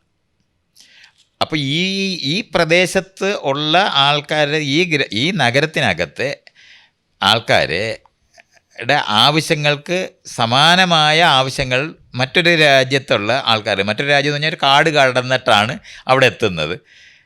ആ എത്തുന്ന സ്ഥലത്ത് ഈ കാട്ടിനകത്തൂടെ ഈ പ്രദേശത്തുള്ള ആൾക്കാർക്ക് ഉള്ള ആവശ്യങ്ങളിൽ വസ്തുക്കളോ സാധനങ്ങളോ മറ്റൊരു സ്ഥലത്ത് പോയി എക്സ്ചേഞ്ച് ചെയ്ത് അവർ വാങ്ങിക്കൊണ്ട് വരുന്ന ആണ് ട്രേഡ് എന്ന് പറയുന്ന സ്ഥലത്ത് നമ്മൾ ആരംഭിക്കുന്നത്. ഇത് ചെറിയ ഗോത്രങ്ങളായിരുന്നപ്പോൾ തന്നെ ആരംഭിച്ചിട്ടുള്ളതും എക്സ്ചേഞ്ചുകൾ. അത് ഞാൻ പറഞ്ഞില്ല, പലതരത്തിലെ കൊച്ചു ഗോത്രങ്ങൾ ഒരു പ്രദേശത്ത് ഒന്നിച്ചു കൂടുക എന്ന് പറയുന്നിടത്തെല്ലാം ഈ എക്സ്ചേഞ്ച് നടന്നിട്ടുണ്ട്. ഈ നടക്കുന്നത് ഒരു പട്ടണത്തിനോട് ബന്ധപ്പെട്ട് പട്ടണം രാജ്യം എന്നുള്ള കൺസെപ്റ്റിലാണ് നിൽക്കുന്നത്. ആ രാജ്യം എന്ന് പറയുന്ന കൃഷിസ്ഥലവും എല്ലാം ഈ പട്ടണത്തിനോട് ബന്ധപ്പെട്ട് നിൽക്കുന്ന ഒരു പ്രദേശം, അത്രയേ ഉള്ളൂ രാജ്യം. അപ്പം ഒരു പ്രദേശത്ത് ജീവിക്കാൻ കഴിയാതാകുന്ന ഒരു സംഭവമുണ്ട്. ഇത്രയും ഒരു 10,000 പേരോ അല്ലെങ്കിൽ 50,000 പേരോ ഒക്കെ എത്തിക്കഴിയുമ്പോഴത്തേന് ആ കൃഷിസ്ഥലവും അവിടുത്തെ അതെല്ലാം ഉപയോഗിക്കപ്പെട്ട് അമിത ഉപയോഗം കൊണ്ട് നമുക്ക് അന്ന് ഈ വെള്ളം എന്ന് പറയുന്നത് മഴ പെയ്താൽ മാത്രം ഉണ്ടാകുന്ന, അല്ലാതെ ആരും അന്ന് പൈപ്പൊന്നും കണ്ടുപിടിച്ചിട്ടൊന്നുമില്ല. അപ്പം അങ്ങനത്തെ യാതൊരു സംവിധാനവും ഇല്ലാതിരിക്കുന്നുണ്ട് ഈ പട്ടണം നിലനിർത്താൻ കഴിയാത്ത നിലവാരത്തിൽ പാരിസ്ഥിതികമായി പലതരത്തിലെ പ്രശ്നങ്ങളുണ്ടായിട്ട് ഇത് പൂട്ടിപ്പോവും. ഒരു ഘട്ടം പോപ്പുലേഷൻ ഒരു ഘട്ടം കഴിഞ്ഞ് കഴിഞ്ഞാൽ പിന്നെ അത് സ്വാഭാവികമായിട്ട് അത് നശിക്കും. ആ നശിക്കുന്ന ഒരു പ്രോസസ്സ് ആരംഭിക്കുന്നു എന്ന് മനസ്സിലാകും. അവിടെ സസ്റ്റെയിൻ ചെയ്യാൻ പറ്റത്തില്ല എന്നുണ്ടെങ്കിൽ മറ്റൊരു പ്രദേശത്തെ ഒരു സ്ഥലം ഐഡൻറ്റിഫൈ ചെയ്ത് അവിടേക്ക് ഈ കംപ്ലീറ്റ് ഇവിടുത്തെ സാധനങ്ങളുമായിട്ട് ആളുകൾ മാറി പാർക്കുക എന്നുള്ളതാണ് ആ കാലഘട്ടത്തിനകത്ത് ചെയ്തിരുന്നത്. അപ്പോൾ ഈ ഉപേക്ഷിക്കപ്പെട്ട സ്ഥലം വീണ്ടും കാട് കയ്യേറി അത് കാടാക്കി മാറ്റി അതിനപ്പം ഒത്തിരി സ്ഥലങ്ങളിൽ ഇതിങ്ങനെ കിടക്കും. ആരും എന്തെങ്കിലും ചെയ്യേണ്ട കാര്യവും ഇല്ല. ഇതിനകത്തൊക്കെ തന്നെ നമ്മൾ പിന്നെ സംഭവിക്കാവുന്ന ഇങ്ങനെ നശിക്കാനുള്ള എൻവയോൺമെൻ്റലായിട്ടുള്ള ഇഷ്യൂസ് കാരണമാണ് നമ്മൾ കൂടുതലും നശിക്കാറുള്ളത്. പക്ഷേ അതേ സമയത്ത് തന്നെ വലിയ മഹാമാരികൾ എന്ന് പറയുന്ന രോഗങ്ങൾ വരത്തില്ലേ, ആ രോഗം വരിക എന്ന് പറയുന്നത് നേരത്തെ നമ്മൾ സംസാരിച്ചാണ്. കൃഷി കുടുംബത്തിനകത്ത് ധാരാളം പല ജീവികളെ ഒന്നിച്ച് നമ്മൾ ജീവിപ്പിക്കുന്നത് വഴി പലതരത്തിലെ വൈറസുകളെ നമ്മൾ ഉൽപ്പാദിപ്പിക്കുന്ന കാരണം കൊണ്ട് വലിയ തരത്തിലുള്ള രോഗങ്ങളുണ്ടാകുകയും ആ രോഗം പിടിച്ച മനുഷ്യർ അവിടെ ഇല്ലാതായിപ്പോയി അതുവഴി ആ നഗരം ഉപേക്ഷിക്കപ്പെടുകയും മറ്റുള്ള സമൂഹങ്ങളിലേക്ക് ഇവർ പലായനം ചെന്ന് അടിമപ്പെട്ട് അവിടെ ജീവിക്കുകയും ഇവിടുന്ന് ഉയർന്നവരായിട്ട് ഇരുന്നവർ തന്നെയായിരിക്കും ചിലപ്പോൾ പലായനം ചെയ്ത് അവിടെ അടിമകളായി മാറുന്നത്. മറ്റൊരു പ്രദേശത്ത് നമ്മൾ എത്തിപ്പോയാൽ അടിമയായിപ്പോവും. അല്ലാതെ നമുക്ക് പക്ഷേ നിങ്ങൾക്ക് ഇവിടെ നമുക്കുണ്ടായിരുന്ന സ്കില്ല് നിങ്ങൾക്ക് വ്യത്യസ്തമായിട്ടുണ്ടെങ്കിൽ അതവിടെ ഉപയോഗപ്രദമാണെന്നുണ്ടെങ്കിൽ അവിടെ അത്ര താഴ്ന്ന അല്ലാത്ത ഒരു പദവികൾ അവിടെ ലഭിച്ചെന്ന് വരാം. ഇത്രയേ ഉള്ളൂ. അപ്പം അങ്ങനെയാണ് ഈ സ്ഥലങ്ങൾ നിന്നിരുന്നത്. അപ്പോൾ ഒരു രാജ്യം എന്ന് നമ്മൾ പറയുമ്പോൾ മറ്റൊരു പ്രദേശത്തേക്ക് റെയ്ഡിന് പോകുന്നത് പോലെ ഇവിടുത്തെ നമ്പർ കൂടിയാൽ അവിടെ പോയി അവരെ തോൽപ്പിച്ചാൽ ആ തോൽപ്പിച്ചവരെ ഇല്ലാതാക്കി മുഴുവൻ പേരെയും കൂടെ അങ്ങ് കൊന്നുകളയുന്നതൊക്കെ പിൽക്കാലത്ത് സംഭവിച്ചിട്ടുള്ള. ആദ്യം അത് ചെയ്യത്തില്ല. അതിന് പകരം അവർ ഉണ്ടാക്കുന്നതിനകത്ത് ഇത്ര സാധനങ്ങൾ ഞങ്ങൾക്ക് തരാമെന്ന് പറയുന്ന കരാറുകളാണ് ആദ്യം ഉണ്ടാക്കുന്നത്. അങ്ങനെയായിരുന്നു ആദ്യം ചെയ്യുന്നത്. കപ്പം കൊടുക്കുക എന്ന് പറയുന്ന രീതിയായിരുന്നു ഉപയോഗിച്ചിരുന്നത്. അപ്പോൾ ഒരു കൂട്ടർ വലുതാകുക എന്ന് പറഞ്ഞാൽ ചുറ്റുപാടുള്ള എല്ലാ ഗോത്രത്തിനും അപകടകരമായ ഒരു സംഭവമാണ്. അപ്പോൾ ഒരു കൂട്ടർ വളരാതിരിക്കാൻ മറ്റുള്ളവർ നോക്കുകയും ഇവർ അങ്ങോട്ട് നോക്കുക എന്ന് പറയുന്ന അന്ന് തൊട്ട് തുടങ്ങിയ രാജ്യനിർമ്മാണത്തിനകത്ത് ഒരു ഘടകമാണ്.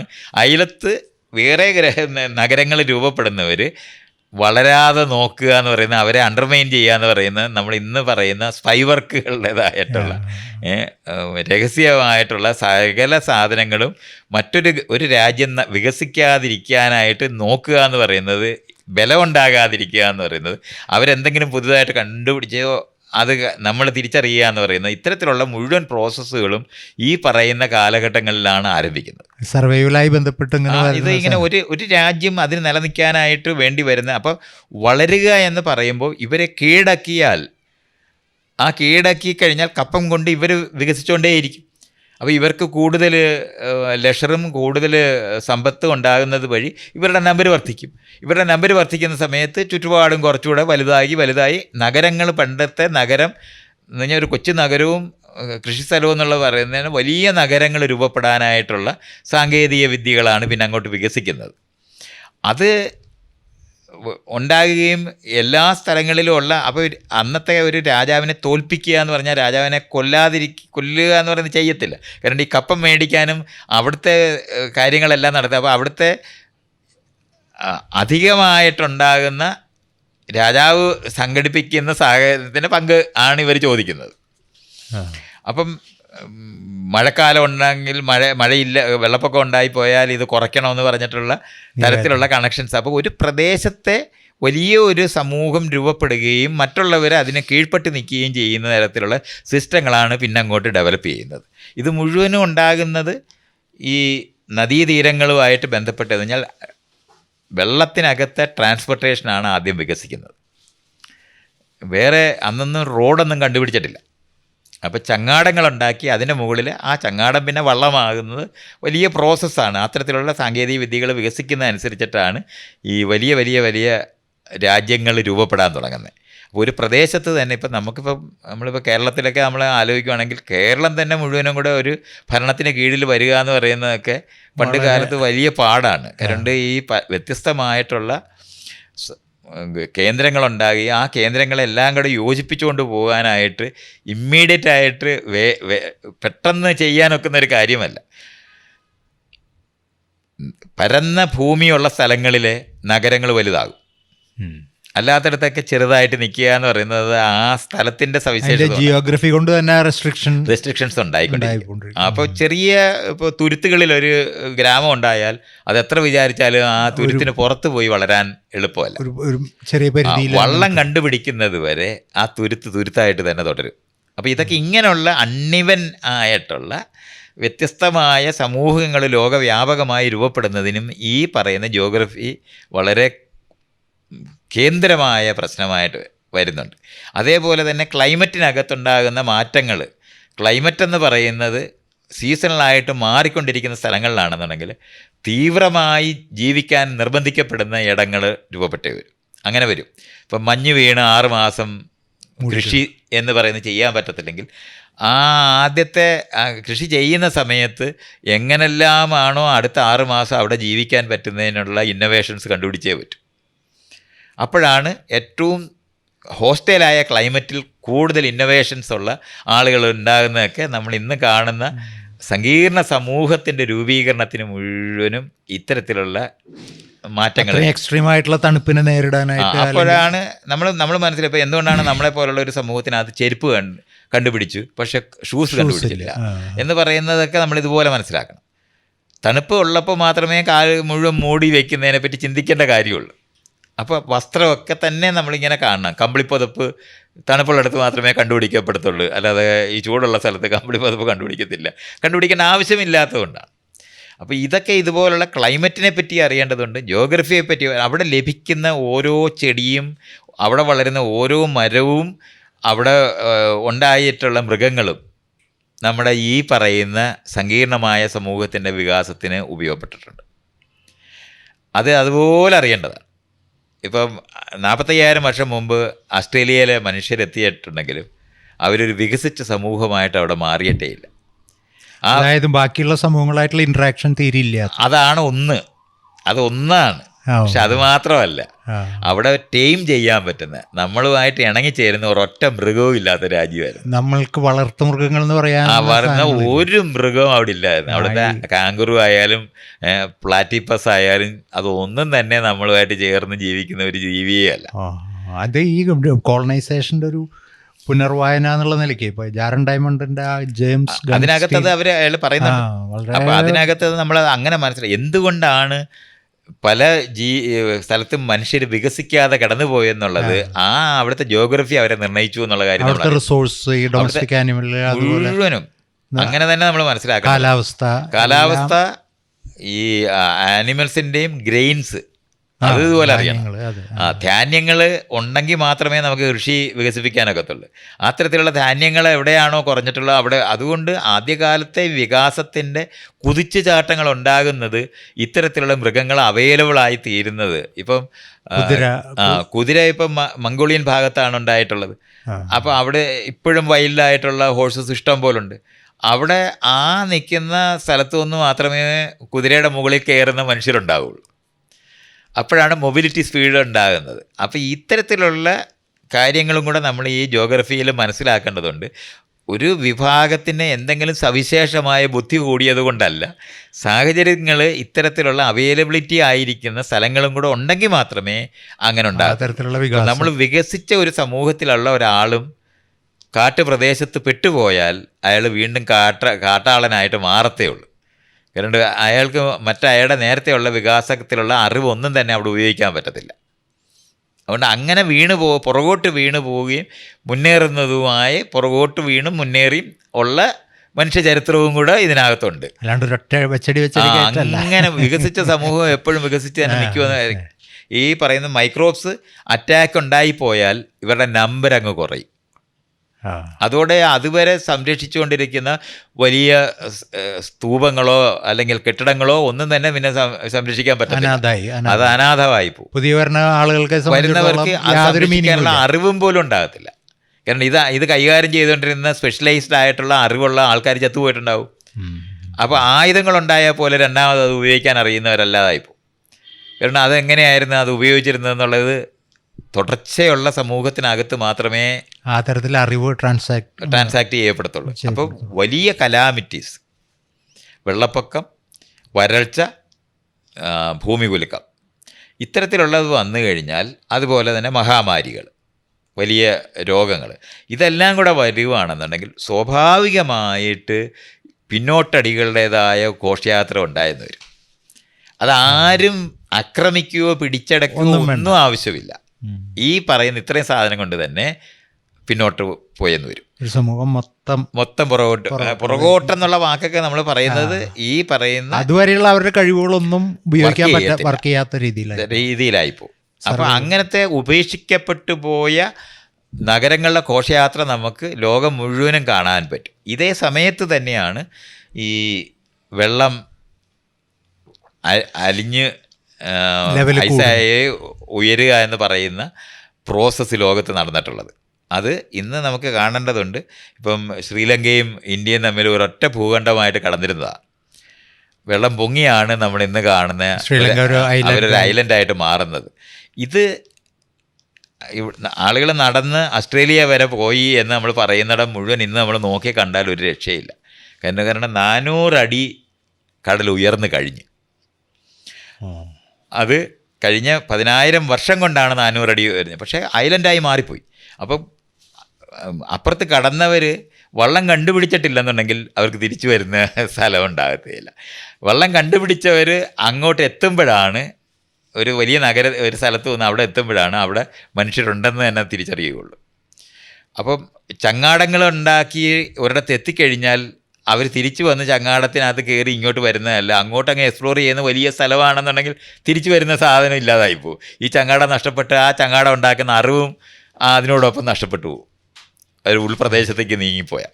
അപ്പോൾ ഇതുപോലുള്ള അറിവ് പോലും നഷ്ടപ്പെട്ടു പോകും. ഓരോ അറിവും നിലനിൽക്കണമെന്നുണ്ടെങ്കിൽ തുടർച്ച ഉറപ്പാക്കുന്ന നിലവാരത്തിലുള്ള സിസ്റ്റംസ് ഉണ്ടാക്കിയിട്ടുള്ളെങ്കിലടുത്ത് മാത്രമേ അത് സംഭവിക്കത്തുള്ളൂ. അപ്പോൾ ഇതൊക്കെ നമുക്കിങ്ങനെ അറിയേണ്ടതുണ്ട്. മനുഷ്യരുടെ ചരിത്ര വികാസത്തിനകത്ത് ഓരോ കാലഘട്ടത്തിനകത്ത് എന്തുകൊണ്ടാണ് ചില പ്രദേശത്ത് ആളുകൾ വളരെ വികസിക്കുകയും ചില പ്രദേശങ്ങൾ വികസിക്കാതെ കടന്നു പോകുന്നതെന്ന് പറയുന്നത് ആ ഭൂവിഭാഗത്തിൻ്റെ സവിശേഷത കൊണ്ടാണെന്നുള്ള കാര്യവും, അതിനകത്ത് ഉണ്ടായിരിക്കുന്ന ഈ നേരത്തെ പറഞ്ഞ ഹെറാർക്കിക്കൽ അല്ലാത്ത സമൂഹങ്ങളാണ് രൂപപ്പെട്ടിട്ടുള്ള ഇടങ്ങളിൽ ആളുകളെ യോജിപ്പിച്ചുകൊണ്ട് പോകാനായിട്ട് കഴിയാതെ പോയിട്ട് അവർ ഗോത്രങ്ങളിലായിട്ട് തന്നെ തുടരുകയും ചെയ്തിട്ടുണ്ടെന്നുള്ളതും നമുക്ക് കാണേണ്ടതുണ്ട്. ഇത്രയാണ് ആ ആദ്യത്തെ ഒരു മൂവ്മെൻറ്റ്, ഈ കൃഷി ആരംഭിച്ചിട്ട് നഗരങ്ങൾ രൂപപ്പെടുന്നിടം വരെയുള്ള ഇതിൻ്റെ ഒരു ഏകദേശം. നമ്മളിപ്പോൾ ഈ കച്ചവടക്കാരെന്ന് പറയുന്നൊരു വിഭാഗം ഉണ്ടല്ലോ, യാത്ര ചെയ്യുന്ന ആളുകൾ. അപ്പോൾ ഈ ഒരു സ്ഥലത്ത് നിന്ന് വേറൊരു സ്ഥലത്തേക്ക് അത് വളരെ നേരത്തെ ഞാൻ പറഞ്ഞില്ലേ, വളരെ റുഡിമെൻ്റൽ ലെവലിൽ ആദ്യകാലത്ത് ഒരു ഗോത്രത്തിൽ നിന്ന് വേറൊരു ഗോത്രത്തിലേക്ക് സാധനം കൊടുക്കുന്നവരായിട്ട് നിൽക്കുകയും ഒരു പട്ടണത്തിൽ നിന്ന് മറ്റൊരു പട്ടണത്തിലേക്ക് സാധനം കൊടുക്കുന്നവരായിട്ട് നിൽക്കുന്നതിനപ്പുറത്തേക്ക് സാങ്കേതിക വിദ്യയുടെ വികാസം കൊണ്ട് വള്ളങ്ങളുണ്ടാകുന്നതിന് ശേഷം മാത്രമേ ആ ലെവലിലുള്ള ഒരു നമ്മൾ ട്രേഡ് എന്ന് നമ്മൾ പറയുന്ന നിലവാരത്തിൽ ഒരു പ്രദേശത്തെ ഒരു വലിയ രാജഭരണത്തിന് കീഴിലുണ്ടാകുന്നവർ വള്ളങ്ങൾ ഉപയോഗിച്ച് മറ്റ് സ്ഥലങ്ങളിലുള്ള രാജഭരണങ്ങളുമായി ബന്ധപ്പെട്ട് രൂപപ്പെട്ടു വന്നിരുന്ന ട്രേഡ് ഡെവലപ്പ് ചെയ്യുന്ന പ്രൊഡക്ട്സ് ഇത്രയും ക്വാണ്ടിറ്റി കൊണ്ടുപോകാനും ഒക്കെ ഉണ്ടായ പറഞ്ഞത് എന്താ വെച്ച് കഴിഞ്ഞാൽ ഈ അന്ന് ഈ ഗോത്രങ്ങൾ തമ്മിലുള്ള ഒരു വൈര്യോ അല്ലെങ്കിൽ അകൽച്ചയോ ഒക്കെ നിലനിൽക്കുന്ന സമയത്ത് ഇപ്പോൾ ഒരു ഗോത്രത്തിൽ നിന്ന് ഒരാൾ അപ്പുറത്തെ ഗോത്രത്തിൽ പോകാൻ പറ്റില്ലല്ലോ. അതാണ് ഞാൻ അത് നമ്മൾ നേരത്തെ സംസാരിച്ചു പറഞ്ഞു അല്ല. അപ്പം ആ സമയത്താണ് ഈ ഒരു ഗോത്രത്തിൽ നിന്ന് ഒരാൾ ഈ കാടോ അല്ലെങ്കിൽ അത് ആദ്യകാലത്ത് ഒരു പ്രദേശത്തുള്ള സമാന മനുഷ്യരുടെ ഇടയിൽ തന്നെയാണ് ട്രേഡ് ഉള്ളത്. ഗോത്രങ്ങളായിട്ട് നിൽക്കുമ്പോഴും ഭാഷ കൊണ്ട് നേരത്തെ പറഞ്ഞില്ലേ 30 പേര് 50 പേരിൽ നിന്നും 30 പേര് ഒരിടത്തും ബാക്കിയുള്ളവർ 20 പേര് മാറിപ്പോവുകയും ചെയ്യുന്ന തരത്തിൽ ഒരു പ്രദേശത്തെ ജനത അവരുടെ ഇടയിൽ തന്നെയാണ് ഇത് വരുന്നത്, എക്സ്ചേഞ്ച് കാര്യങ്ങളൊക്കെ കാര്യങ്ങൾ മുഴുവൻ നടന്നിരുന്നത്. അത് മാത്രമല്ല ഭാഷാപരമായി ഏതെങ്കിലും നിലവാരത്തിൽ കണക്റ്റഡുമാണ്. ഇതിന് ശേഷം വള്ളത്തെ കയറി യാത്ര ചെയ്യാൻ തുടങ്ങുമ്പോൾ തൊട്ടാണ് ഭയങ്കര അകലമുള്ള ഭാഷാപരമായി അറിഞ്ഞുകൂടാത്ത തരത്തിലുള്ള വ്യത്യാസങ്ങളും. അപ്പം നമ്മൾ ഈ പറയുന്ന അന്യഗോത്രങ്ങളെ എല്ലാവരും ചെല്ലുമ്പോൾ ചെറുക്കുക എന്ന് പറയുന്നതും, എന്നാൽ ആയുധങ്ങൾ വികസിപ്പിച്ചിട്ടില്ലാത്ത സമൂഹങ്ങളാണെന്നുണ്ടെങ്കിൽ അവർക്കതങ്ങനെ അറിയില്ല. അവർ കണ്ടാൽ അടുക്കത്തില്ല എന്നുള്ളതും ഇവർ അപകടകാരികളല്ല എന്ന് മനസ്സിലായി കഴിഞ്ഞാൽ വളരെ സ്വാഭാവികമായി അടുക്കുന്നവരുമായി മാറുകയും ചെയ്യുമായിരുന്നു. അപ്പോൾ ഈ വള്ളം കണ്ടുപിടിച്ചിട്ടതിന് ശേഷമാണ് നമ്മൾ ആ പറയുന്ന നിലവാരത്തിൽ ട്രേഡ് ആളുകളെ തമ്മിൽ യോജിപ്പിക്കുന്ന സ്ഥലങ്ങൾ. മറ്റേത് കണക്റ്റഡ് ആയിട്ട് ഓൾറെഡി തന്നെ കണക്റ്റഡ് ആയിട്ട് നിൽക്കുന്ന ഒരു സമൂഹം. ഇപ്പം നമ്മൾ സൗത്ത് ഇന്ത്യ എന്ന് പറയുന്ന ഒരു പ്രദേശം നമ്മൾ എടുക്കുകയാണെന്നുണ്ടെങ്കിൽ ഇവിടെ തമിഴ് ഭാഷയുടെ പലതരത്തിലുള്ള അവാന്തര വിഭാഗങ്ങളായിട്ട് നിൽക്കുന്നതാണ് തെലുങ്കായാലും കന്നഡ ആയാലും മലയാളമായാലും. അവർ തമ്മിൽ കണക്റ്റഡ് ആയിട്ട് നിൽക്കും. അത് രാജ്യങ്ങളാകുന്നതിന് മുമ്പ് തന്നെ ആ കണക്ഷൻസ് നിൽക്കാനുള്ള സാധ്യതയും അവർ തമ്മിലുള്ള എക്സ്ചേഞ്ചസ് നടക്കുകയും ചെയ്യും. അത് ഒരു പ്രദേശത്തെ ജനത നേരത്തെ പറഞ്ഞ തട്ട് സമൂഹമായി വളരുന്നതനുസരിച്ചിട്ടാണ് ഈ പറയുന്ന രാജ്യം വലുതാകുക എന്ന് പറയുന്നതും ട്രേഡ് രൂപപ്പെടുക എന്ന് പറയുന്നത്. ഒരു രാജ്യം വേറെ രാജ്യവുമായി ട്രേഡ് ഉണ്ടാകണമെന്നുണ്ടെങ്കിൽ അത് വളരെ വികസിച്ച കാലഘട്ടത്തിൽ മാത്രമേ അത്തരത്തിലുള്ള ട്രേഡ് ഉണ്ടാവുള്ളൂ. മറ്റേത് ചെറിയ ബാർട്ടർ സിസ്റ്റം എന്ന് നമ്മൾ പറയുന്ന വസ്തുക്കൾ തന്നെ ആയിരിക്കുന്ന, മറ്റേത് പിൽക്കാലത്ത് ആകുമ്പോഴത്തേനും ട്രേഡിന് എക്സ്ചേഞ്ചായിട്ട് വേറെ എന്താണ് സ്വർണ്ണം ഉണ്ടാകുക, വെള്ളി ഉണ്ടാകുക, ഇങ്ങനെയൊക്കെയുള്ള മെറ്റൽസ് വരെ. അപ്പം മെറ്റലർജിയൊക്കെ വളരണ്ടേ.